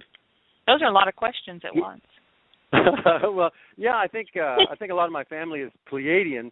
I just found out a couple of years ago that the Cherokee Indian was like, starseed people with the Pleiadian DNA, and I know it. Literally one of my great my great grandfathers was the chief of the Cherokee Nation back in the 1700s or something like. Yeah, and I've got papers and documents that show that the Indian Nation, the first recorded chief, as I recall, and I have another. Nancy Ward, Nan-Yi something, was the first woman. She was like a Cherokee woman who sat in on the councils for peace, and she was a diplomat between the Indian nations and the government, the American government back then. So I have roots in the Pleiadian thing, pretty sure. So I believe the Pleiadians are out there. Of course, they're the Arcturians, the Pleiadians. There's all kinds of entities and beings in their old spacecraft watching. Some of them want to control and dominate. Some of them want to control and dominate and fight the other control and dominators. Some are just, they want to help, but they don't want to get involved. And there are some, I believe, that even have pulled out their big guns and blew the shit out of the freaking underground hide holes that the New World Order had in case they needed them. Did you hear about that whole thing? Well, I've heard about a lot of different things, but continue on with that. I mean, we've all had lives where we've blown the shit out of things. I mean, I've had a past life reading where, I was on a planet that was blown up, Orion Wars, and it severely affected my the radiation was so much that it actually affected me on a soul level. And I had to go into soul hospital. The angels, or whatever you want to call them, the higher level source beings, had to put me in a soul hospital to put me in rehab because it affected my oversoul so much because of the radiation, the explosion. That's one thing. That's a secret weapon. That's why radiation, why nuclear. It's why nuclear technology is so dangerous, and why it's one of the one things that will allow the space beings to get involved, is because nuclear weapons can affect energy composition on a soul level. It can almost decimate energy or return it back to source instantly. So, it can unravel the way the atoms are put together. Wow. That's how basic, crap I know about that. But, that's about all I know about blowing shit up. I'm done. We're done with that. We're done with that. I mean, they're out there, and this has been an as above, so below type war. This is a war on consciousness on the planet, and everybody's at a stalemate on blowing shit up there, but they don't know what to do next. They're kind of waiting on us to see when we're going to shift into a new dimension and be able to have contact again with them. Yeah. Well, I know quite a few people that can easily contact the ETs. As a matter of fact, I did a workshop, like a Saturday workshop, and I said, anybody want to contact ETs? I'll do a workshop and I'll help you do that. You got to be able to have high visualization skill. That's all you need. If you can close your eyes and visualize an apple in your hand, and it's if it's as real as physical worlds, if you can come up with a 7, 8, 9 visually, and you close your eyes, and you're interested in contacting ETs, let me know and I'll set up a workshop. I got about 5 people, and it was about a 3 or 4 hour workshop, I guess, and every one of them absolutely contacted real ETs, each one a different ET, and had real, live, interactive communication with them, could see them and communicate with them, and wanted to do it again. So it's like, I got all kinds of shit I can do. How do I do that? I don't know. Well, I think things are really going to open up very quickly coming up in the next couple of months, to where people are going to be able to remember how to do that. And they, we still need guidance, in order to do that. But discernment is the big key. But apparently, if you're vibrating at a higher level, you're not going to be drawn to the beings that you're not supposed to be in contact with, because they're of a negative polarity. And so really, what I was really wondering, though, is like, well, tell me a little bit more about your experiences on the ships. Did they talk to you? Did they telepathically talk to you? Did they tell you what your purpose is here on the planet, or are you just an observer? Well, one, it was telepathic, and I was just on a ship, and it was a short experience.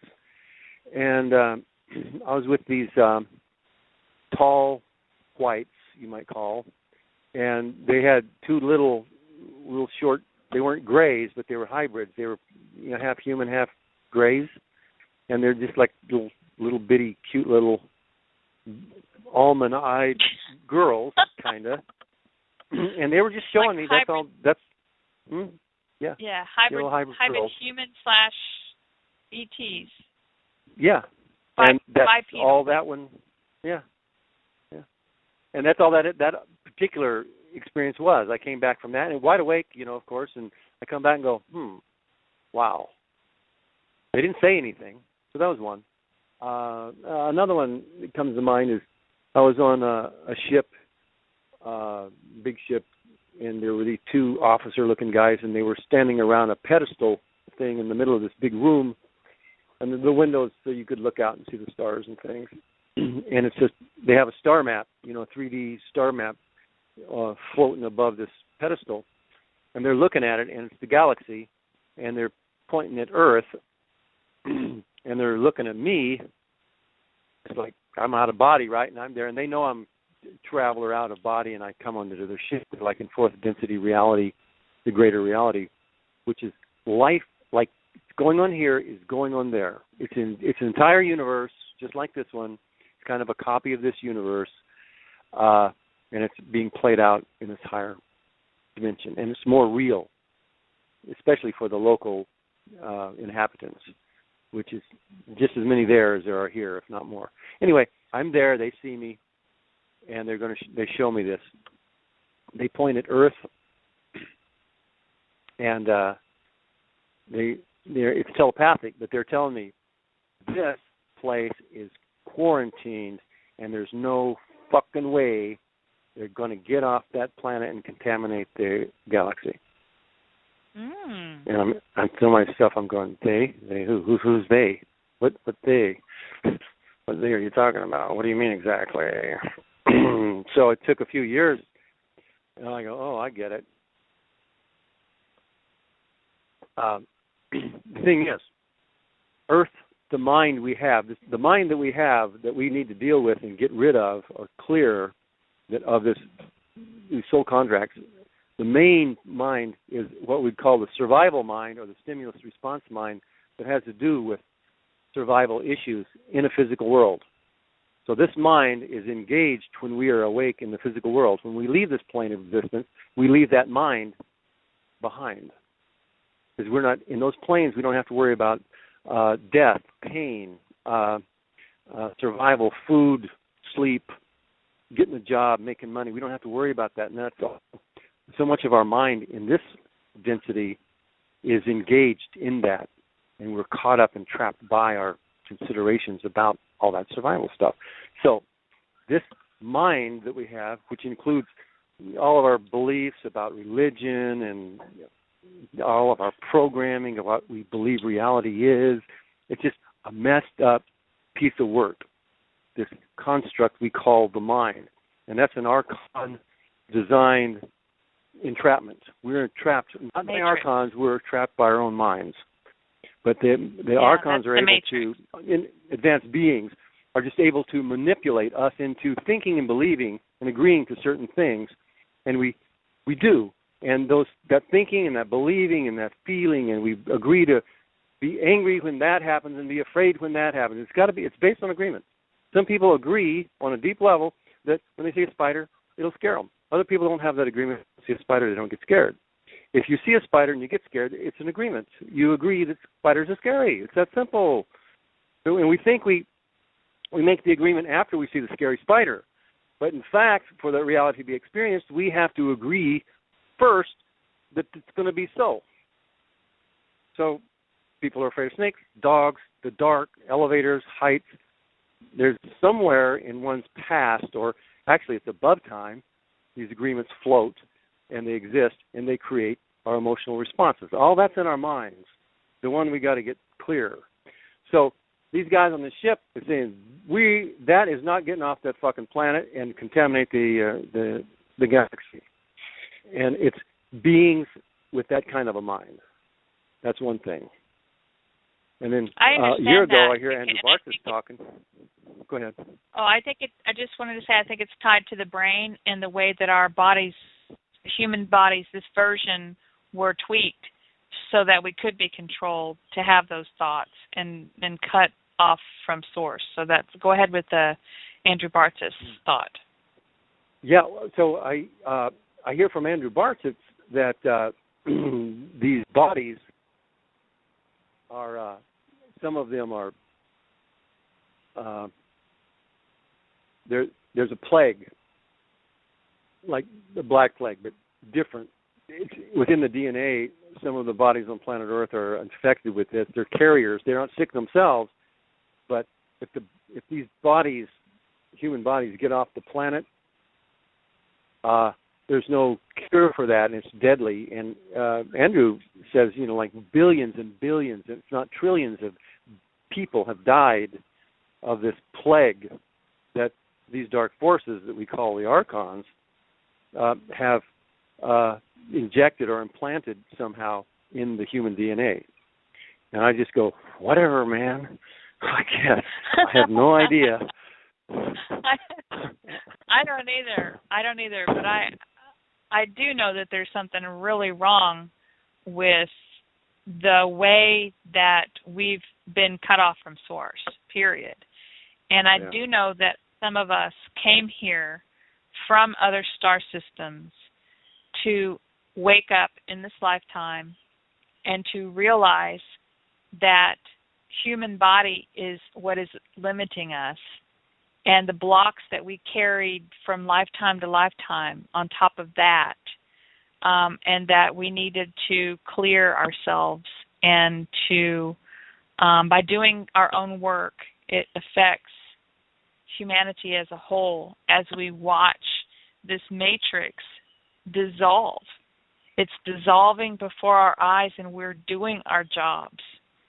That's how I see it. It's a good way. I like it. I agree. Yeah. Now, we're all doing this together. We have our different soul groups from different star systems, and that's why they're up there watching. That's why there are so many ships, I feel. And you said in one of your videos, I mean, we put together, we find the people that we need to work with. We find the people we need to be with. And you've said in one of your videos that you go over a lot of the material that you want to say with Linda, your partner, and she is kind of like a sounding board for you. And wow, if Greg and I did that, see, Greg has this thing about Greg Prescott is my boyfriend, and he has this thing about driving. He's a really calm, laid back person, but he gets behind the wheel, and he's made a contract to have road rage sometimes. So, I know the feeling, man. When you were saying that you like to get behind the wheel and go for these drives and talk with Linda, I was thinking, oh God, I couldn't do that with Greg, because he'd be like, he loves to put his foot on the pedal and just drive really fast, and he is so protected. It's so weird. He's so protected that he doesn't get tickets and we don't get in accidents. That's all I can say. I don't know how it happened. Creating his reality, and he's such a strong creator that he can do that. It's like Speed Racer, you know. But so what I wanted to kind of mention about having a partner is that there are a lot of people out there that have, they're star people, they've woken up to what they're here to do, but they don't have anybody in their life to talk to. And so I encourage everyone out there listening that if you can be a friend to someone on Facebook that's posting their personal experiences, that knows they're here to do a job and is getting out information, you can be a friend to just listen to what they have to say or read what they have to say and give them a thumbs up. You know, no matter whether you agree on it or not, it's happening in their personal experience. And if every one of us would change our attitude of saying, no, what you're saying is not right, it's this way. No, I don't believe in that, it's this way.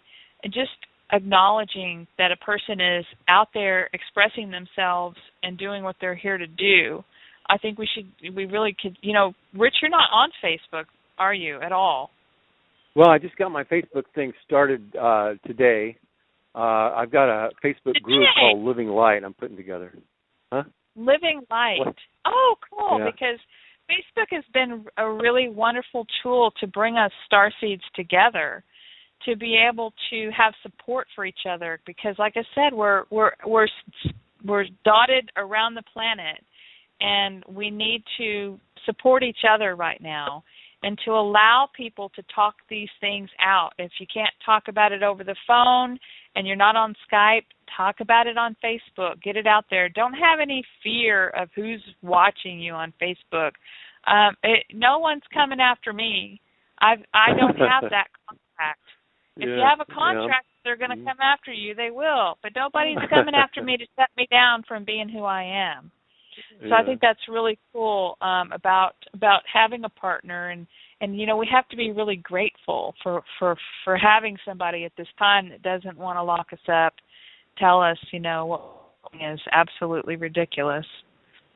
Well, I in my boot camp, I encourage people to make friends with other people on course because there's basically three ways you can do the soul contract revocations. One is if you have another person as a sounding board, you learn how to do it, and then when you're looking for your topic that you want to address and in the agreements, if you have someone you can talk to, just listen. They don't have to know how to do it themselves.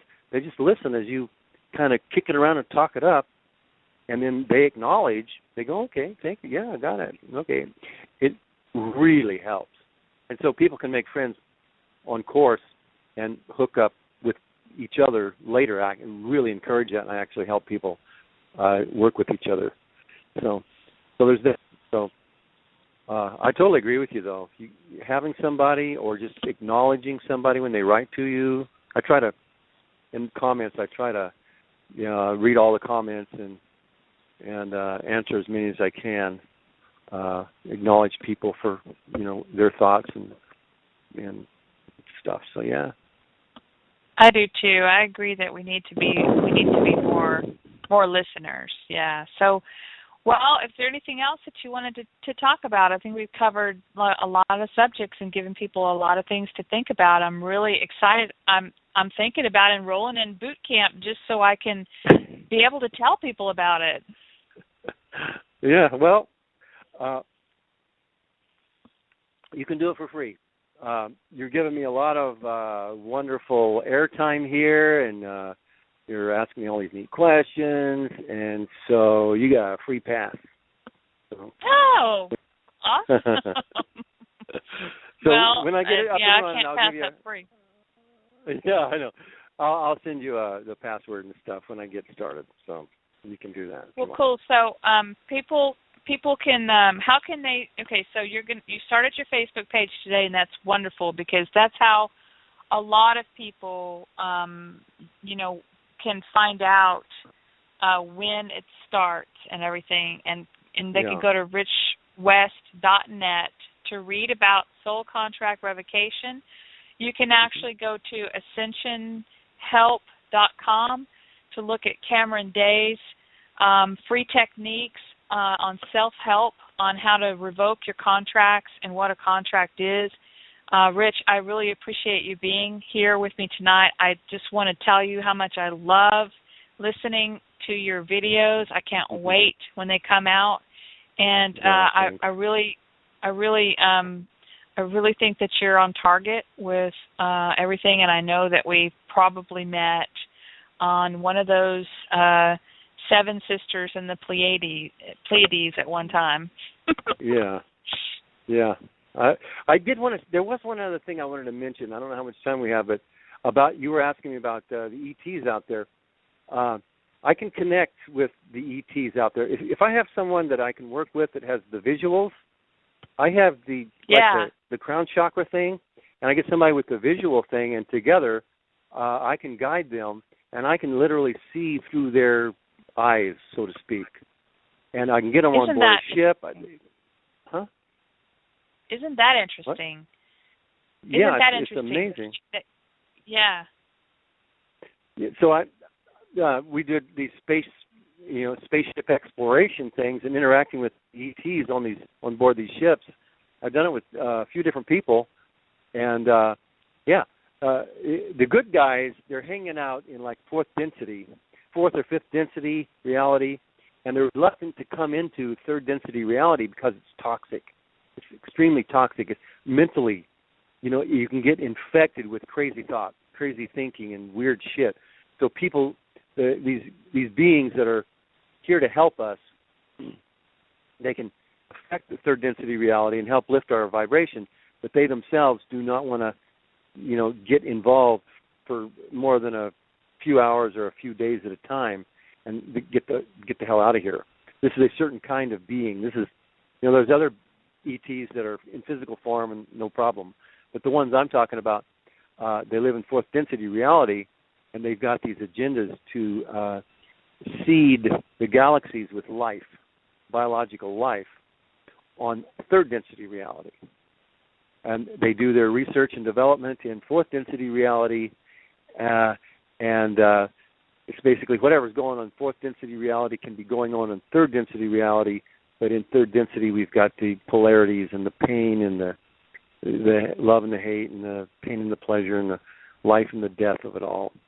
But they're trying to help in that way. So it's really easy for me to get on board these ships and interact with these people through the person I guide, who is really there and can touch and feel and talk. I have them touching the ET skin and tell me what it feels like, and looking around, there's a different kind of ETs on the ship, and there's all kinds, and walk over and talk to them, taste the food, just all kinds of fascinating things. So yeah, I've been on those kind of ships, and I've been on the warships when they're under attack, and sometimes I'm just an observer, like you asked, and sometimes I'm crew. So I'm merging with another aspect of myself that lives in that density, in that reality. So yeah, it's just absolutely, the sky is full of ETs on third density and fourth density, and then somewhere right in between. And they're just loaded in the solar system with ETs. Well, and I don't know if they're becoming uncloaked, if that's their one role into helping us awaken to the fact that humanity is not the only living beings in our solar system or in our cosmos, but or if we're actually shifting with the Earth into the higher density that allows us to see them, or both. I think that one. But that one sounds like it. The second one sounds more like it. If people are seeing the dark ETs or the dark entities, we're seeing beyond our normal density. If the dark are able to make themselves seen, then I'm just guessing here. My hunch is, well, the light ETs, or the good guys, are saying, well, hey, if they can do it, we can do it. We're getting balance here.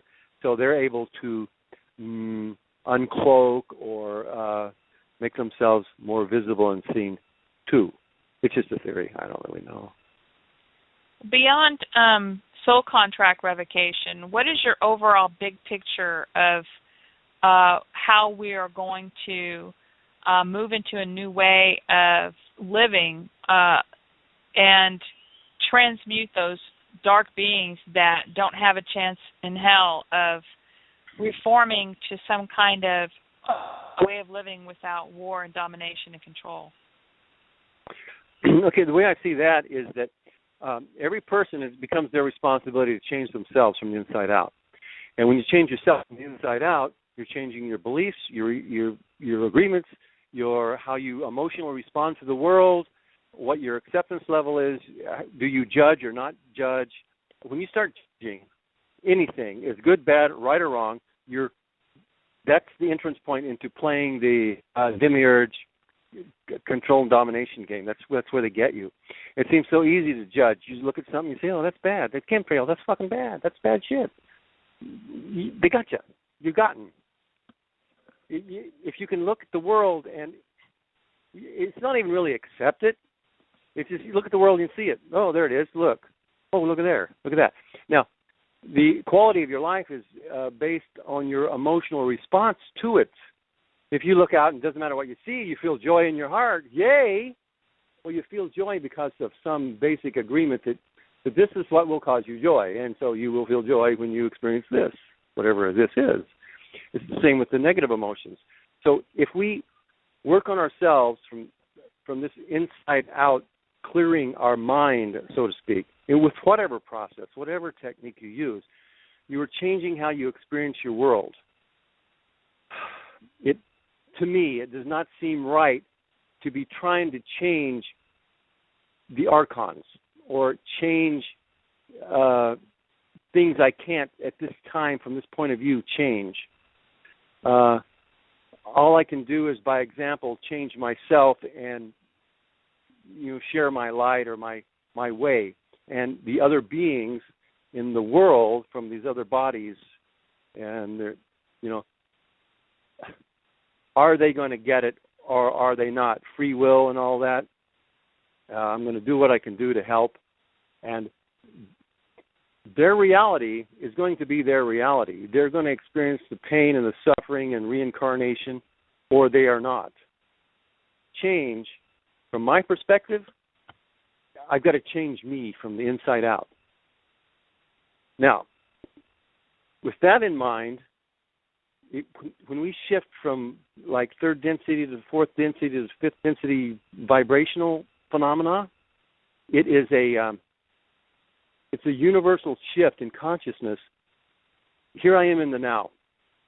If my thinking goes south and I get all icky and crappy feeling and stuff, the vibration within me has changed. I went from really joyful to grumpy and being hateful, right? Okay. The entire environment, everything in it, is now at this vibration that I'm at. It can't be anything else. It is, because the environment is me. I'm creating it with my own consciousness, and I consider myself to be a point from which to view the environment that I'm creating. But I am all that I am creating, and I'm seeing the world. I look out here and I see the world around me, and that's really just me. Now, that reality does not include the people who are in war-torn countries right now suffering until I think about it. But I'm not experiencing the reality of it, I'm experiencing the thought of it. And the thought of it causes me my pain or my joy, depending on what I'm thinking about. So to change reality, to change this world into a better place, it begins with understanding the nature of reality and the nature of consciousness and how powerful we are and how, not just responsible, but how much, not how responsible we are, but how we are actually creating it with thought. And as you shift your vibration to a higher, from ugly and bitchy and grumpy to like, hey, it's okay, not so bad. Right now, just in my moment, in here in my little place, it's okay. The world is okay. because the world is nothing more than what I think about and consider. Now, if I reach out and look at the pain that other people are experiencing and I feel it, I've just changed my vibration back to that. And the world is pain that I want to fix. And I go, oh, well, how do I fix that? Well, for me, it's how I feel and vibrate. And from there, I can share my light. From your point of view, same thing. From somebody that's in pain, they look around in their world, and it is what they see it is. And I can only imagine that the best I can do is share light, love, information in a kind of a loving or a decent sort of way, and offer it to these other points of view and see what they do with it. Point of view, each person, each being, it's consciousness assuming a point from which to view and then creating a personality by virtue of a track of time and experience. From each point of view, consciousness is making their choices and creating their life and their world. Unfortunately, what we're creating is the entire archonic weirdness of it all from our greater perspective, and we're agreeing that we are one in a world of billions, and we're agreeing that there are other beings that are affecting our lives at this level of the game. And so, yeah, it's a clusterfuck full of agreements that we got to sort of work through and work. Well, isn't that the duality and dichotomy of the oneness? Is that when we know that we all came from the same source, we are agreeing that we are one. Does that mean that we have to accept the agreements of those who are stuck in the lower vibrational realities and suffering? No, it doesn't mean that, because we've also agreed to have a personal, individual experience and to mirror or to send that experience back to our source creator. And I think some of us that are here, awake and aware and enough to even think about something like this, are realizing that just we can't put our head in the sand and say we're just going to be all love and light, and we're not going to acknowledge that there's a problem, and that way it's not in our reality, because in one way that's true, but in another way some of us came here to be able to neutrally observe the disease, which is the what is happening, in order to transmute it, because I think on a bigger level that ultimately this cycle of, there's cycles upon cycles upon cycles, and the grand cycle of this whole experience is coming to a close, and some of us came here to help close down this experience or this matrix and get back to this original template. And so in order to do that, it's like, did the tree fall if you didn't see the tree fall? Well, you can argue about that all day long, but if you just witness the tree falling and say, "Oh, that tree fell," then it happened. So let's just witness the chaos and the things that are happening without having an emotional attachment to it and bringing our vibration down, but yet neutrally knowing what's happening, so we know what we do not want, and we can focus on the things that we want that are opposed to that. So I think that's how, pretty much in a nutshell, the article that I published, that we published tonight on N5D, Boldly Birthing a New Paradigm, with astrologer Tom Lesher. So yeah, you're right on target, in my book, and I have enjoyed speaking with you tonight. And we went from like an hour and a half saying, well, we're kind of getting towards the end because we didn't really know how deep we wanted to go, but I'm really glad that we got some more philosophical input from you towards the end, because those are the kinds of things that I'm really attracted to, and appreciate you being on the show tonight. Oh, well, thank you very much. I totally enjoyed it. It was just really wonderful talking with you. You're easy to talk to. You're an absolutely great interviewer, and I love what you're doing. You're doing so much helping people awaken, and you've given people a portal for accessing all this neat information. Awesome. Cool. You're awesome. Well, thanks, Rich, and thanks for joining me this evening from the West Coast, California. Mm-hmm. Hold the light there, and I support everything you do, and be sure and keep us informed as to when you're starting on boot camp. Okay? Okay, I certainly will. Get on okay, Facebook. I will. Make a contract that you can use it for reaching millions of people. Okay, Michelle. Okay. Good night, Rich. Thank you. Good night. Bye-bye. Bye-bye.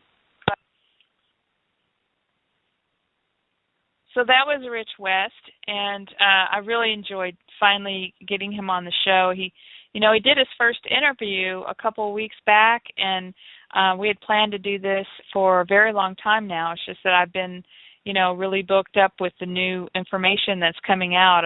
I'd like to talk about some breaking news on N5D before I let everybody go. Greg Prescott has posted a video on the reason why these holistic doctors, I think they've uncovered now 7 direct murders or deaths related to holistic doctors. It started out where several of them were in Florida, and now I think there's some on the West Coast and up north, but there's seems to be connection to the reason that these doctors are being killed based on their research with some things that will basically shatter all of the vaccination problems that we've had, autoimmune diseases, things that have been created against us and have suppressed our body's ability to fight these things off. So check out N5D Facebook page for that video that Greg has posted tonight. He posted it on BMSS. I'm sorry, on Body, Mind, Soul, Spirit, but it is posted on Facebook, on the N5D Facebook, on the Body, Mind, Soul, Spirit Facebook page, on my Facebook page, and on How to Exit the Matrix Facebook page. This is breaking news on information on the fact that there is a cure for a very high percentage cure for autism created by vaccines being squashed by the FDA and by those in power, in control. They're basically murdering people, murdering these doctors. That there's a connection between them and the fact that they were practicing trying to figure out how to cure, cancers and autoimmune disorders, autism, things like that. Check it out on bodymindsoulspirit.com. Next week's guest is Brad Johnson, who brings through messages from an aspect of his oversoul, which he calls Adronis, as well as some other beings who have messages for humanity at this time. If you like Bashar's material, you will probably dig Brad and Adronis. And I just want to remind everybody to keep looking up to the sky and stay centered in your heart and stay grounded at the same time with Mother Earth, because I know a lot of us want to leave at this time, but we're actually here to help shift this virus, this cancer that Source has quarantined into this bubble here, and take care of this problem right now. I want to thank everybody for joining me in the chat room and live tonight and on the recording, and I send my love to each and every one of you. Good night.